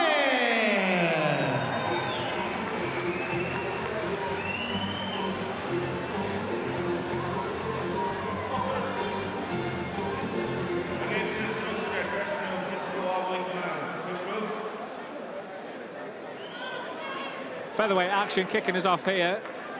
To let you in, we had a little bit of trivia games lined up tonight, thinking we were going to have little breaks between what is a huge fight night, but it is non-stop action here. Oscar, I don't have time to throw my trivia questions. I don't have time to breathe.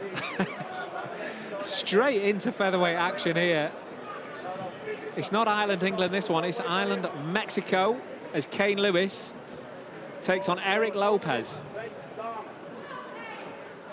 Yeah, I know Kane's just come off the back of a long, hard training camp in Marbella. All right for some. Yeah, all right for some. I'm really looking forward to seeing what he can bring tonight. 8-0, 1 draw on the record, 2 knockouts. Heard a lot from those on the scene, on the ground in Ireland, and yeah, looking forward to seeing what he brings. Yeah, and again, you know, this is not the first time we've said this tonight, and it won't be the last. For Irish fighters to fight in this arena, on this card, with that name headlining, it's a great opportunity for all of them. Imagine fighting in the O2, for example. Is that kind of reasoning for the Irish guys tonight? Yeah, and Kane Lewis made his pro debut at 18, actually on the undercard of Mr. Mick Conlan. Good knowledge. Good knowledge. I like that. Thanks, Google. No, I was actually there that night in Belfast. Well, I'm sure Mick will have his eyes on this one, as he did that night as well, I'm sure. I mean, after that debut, fight number 2, it was the draw that I know he looks back on with a bit of this pleasure. Kane Lewis dropped twice in the first round and managed to bring it back to get himself a draw, but it is those little hiccups, like we said with many a fighter, sitting here watching them, it's their mini hiccups that actually improve you going forward. Well, it's a little cliche, but if you can learn from your lessons, then they're worth it. And like you say, being dropped twice, a lot of fighters, that's the end of the road for that fight. To pull it back to a draw, it shows he's got grit, it shows he's got heart, and tonight he wants to show that he's more than that he's got that in the locker, doesn't want to need it. And he's throwing a lot of punches in the first round, although his man is more than happy to respond. From Mexico, Eric Lopez, Guadalajara. Second fighter of the night. From Mexico. Just coming off the back of taking a Prospects O as well, so it's a confident Lopez in there. It's a good featherweight, some good featherweight action. Kane Lewis tees off, lands 3 shots simultaneously and then moves out of the way nicely, because Lopez is the type of fighter that will swallow some shots and then immediately throw back. Good opening round. Good opening round for Kane Lewis. Gets himself settled in the 3 arena. And you can just, we're in the corner. We're just behind the red corner where the man from Mexico is sitting. And you can tell that they're fairly comfortable with what they've seen. They will think they've dealt with Kane Lewis okay in the first round. You can see the animation from Kane Lewis's corner where they're saying, you're throwing a lot of shots, start making him feel them. Yeah, it's all right throwing punches in bunches, but you want them to have an effect. Yeah.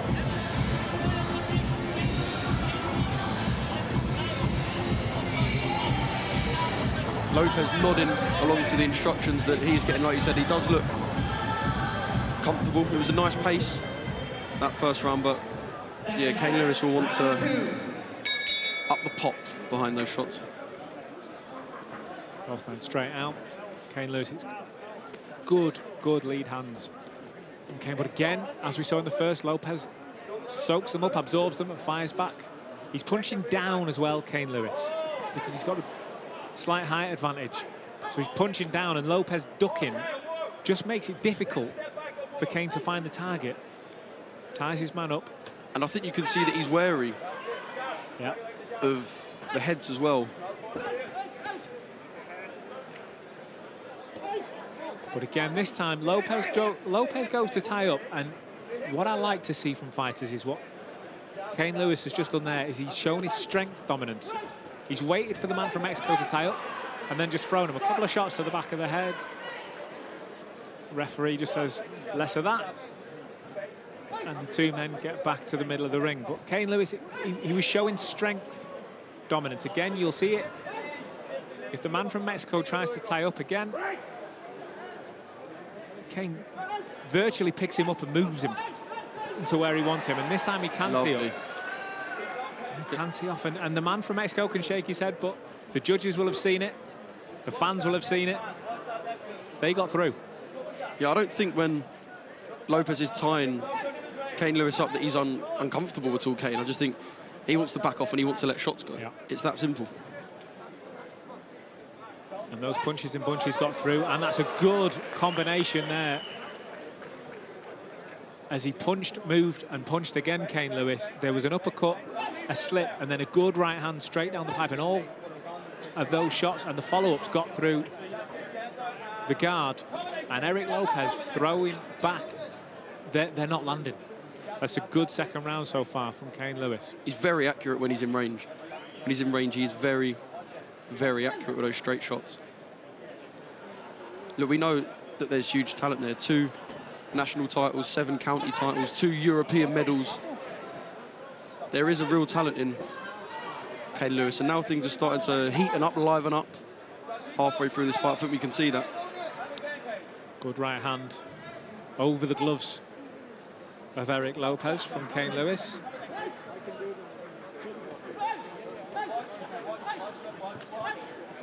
Comes forward with a good lead left hand there. But Kane Lewis more than happy to take that if it means he gets to throw a couple back. Good tie-up step-out shot from Eric Lopez. He tied his man up, then instantly stepped back and threw a left hand. That's Eric Lopez's second wind of the round, if you like. Just a little bit of a charge He took a break, took a rest, and then just exploded up out of nowhere. That's the danger when you're fighting a smaller man. I think his MO of this round has been when you get out the clinch, swing one of the more wild shots, kind of like the shots we saw in the first fight of the night that Cody Smith was avoiding well. It's when I'm in the clinch, the second Kane steps back, wild shot. Not wrong, Oscar Bateson. You can see his corner. Again, they're saying the same thing. Clinch up, immediately step back. Kane Lewis had some success in that round doing just that.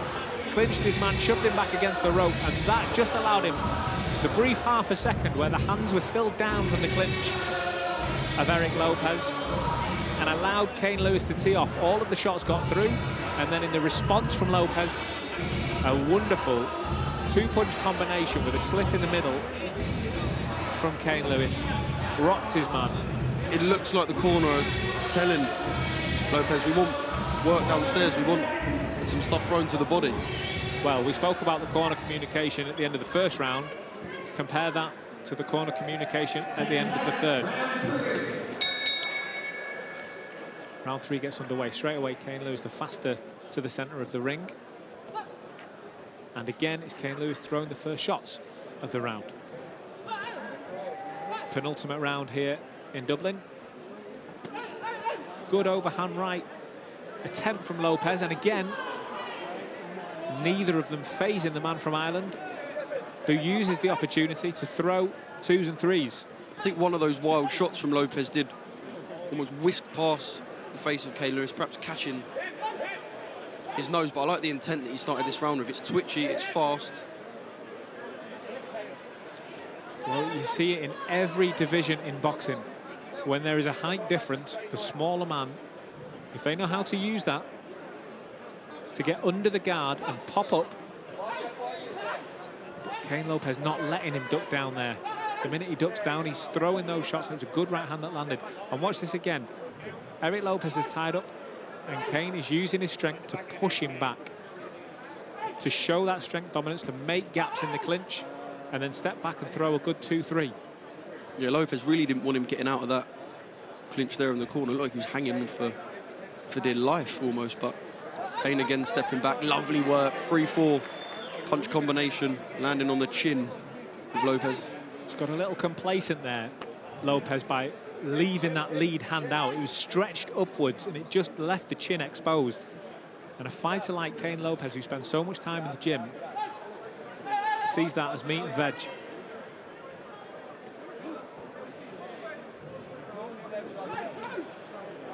Good lead hand, though, from Lopez this time, as he lands on the jaw of the Irishman. The two tie up again. And I can tell you the away corner not happy. They want to see more from the man. I'm not surprised it's been, I don't think it's harsh to say, a half-hearted third round from Lopez. Maybe he is feeling the pace that Kane Lewis is setting. It would be nice if that is the case, that when he goes back to the corner, Kane, they say, actually, let's turn this up a notch. Yeah. Let's see if knockout number 3 of your career can come tonight at the National Arena. 3 Arena here in Dublin. Still full of energy. Kane Lewis on his toes, throwing power shots, moving away. He didn't like something in that exchange there, Lopez. I think it was the second left. Yeah, significantly more output, although he is still throwing. And that comes with the experience that Eric Lopez brings. 17 wins he's had in a career spanning 50 fights. So he's experienced, he knows what he's doing in a boxing ring, and it's up to Kane Lewis to find gaps and learn from the experience, which he's doing. He's not happy with his own performance, Eric Lopez. You can see him walk into the corner. I think Kane Lewis's team, while we can't hear them, I think they're saying to him, you've got an opportunity here. He does. He has a big opportunity to put this job to bed before the 3 minutes that will come in round 4. You mentioned that he's had 50 fights in his career. Just think about how many rounds he would have accumulated against guys that are taller than him. Probably not many guys that are smaller than him, but just the rounds he's accumulated in sparring, in the gym. He perhaps would have seen fighters like Kane Lewis before. Yeah. But being able to deal with it when you're 50 fights deep into your career is a different thing. There's a real opportunity for Kane Lewis to get knockout number 3 tonight. Kane Lewis taking every last second on the stool, listening to the words of his coach as we go into the final round. And it's hard, you know, it's hard to get a KO in 4-round fights. But he's going to look to do that in front of a home crowd. And these aren't big guys. They're not big guys, so it's even more difficult. Yeah.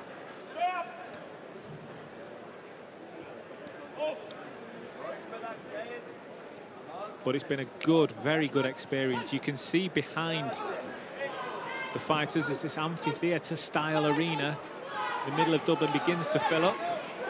Both men want to make the most of the opportunity. Both men swinging. It was Lopez that actually landed a little more on Kane Lewis, who took it well, but then maybe overconfidently Lopez threw more punches and missed them, and that allowed Lewis an opportunity as we take a little bit of a splatter in there.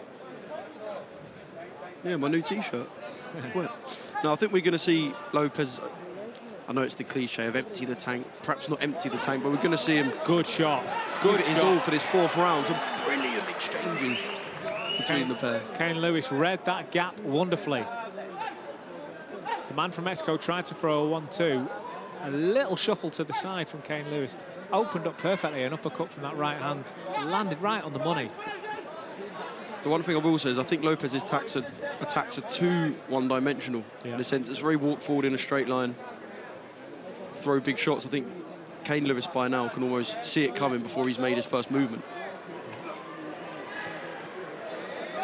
He's just showing signs of frustration, the Mexican. And now Kane Lewis gets his man into the corner. Maybe doesn't apply the pressure that he could have done when he was cornered there, but certainly dictating the pace here, the man from Ireland.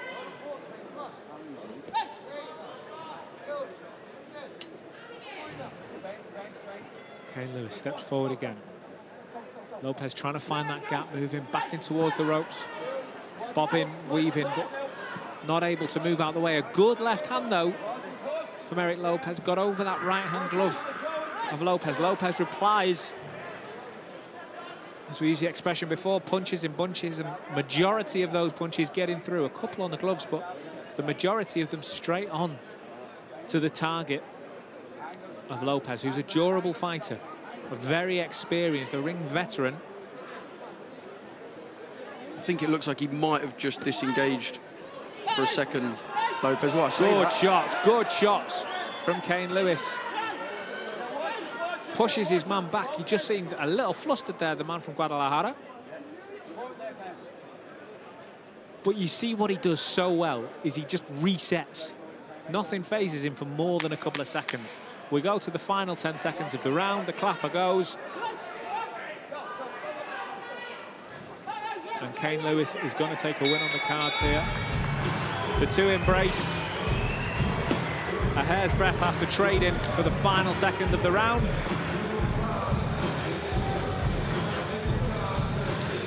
Yeah, I think Kane and team will be happy with what they've seen tonight. Like you said, it's hard to make too much of a dent when you've only got 12 minutes. He put some work on Lopez. It was high tempo, good shot selection.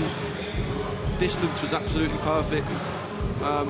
They'll walk away from fight number 10 of his professional career with a smile on their face. So Charlie Edwards will be taken to the ring next. Former world champion Charlie Edwards. He's taken to the ring against another Mexican, Salvador Juarez from Mexico City. That'll be straight after our man in the middle, Paul Booth, announces the winner of Kane Lewis versus Eric Omar Lopez here in the capital. Ladies and gentlemen, after 4 rounds of boxing, scoring referee Stephen Kelly decides the bout. 40 points to 36 points in favour of the winner from Navan Island, King Kane Lewis. And the Irish crowd show their appreciation as the featherweight talent Kane Lewis applauds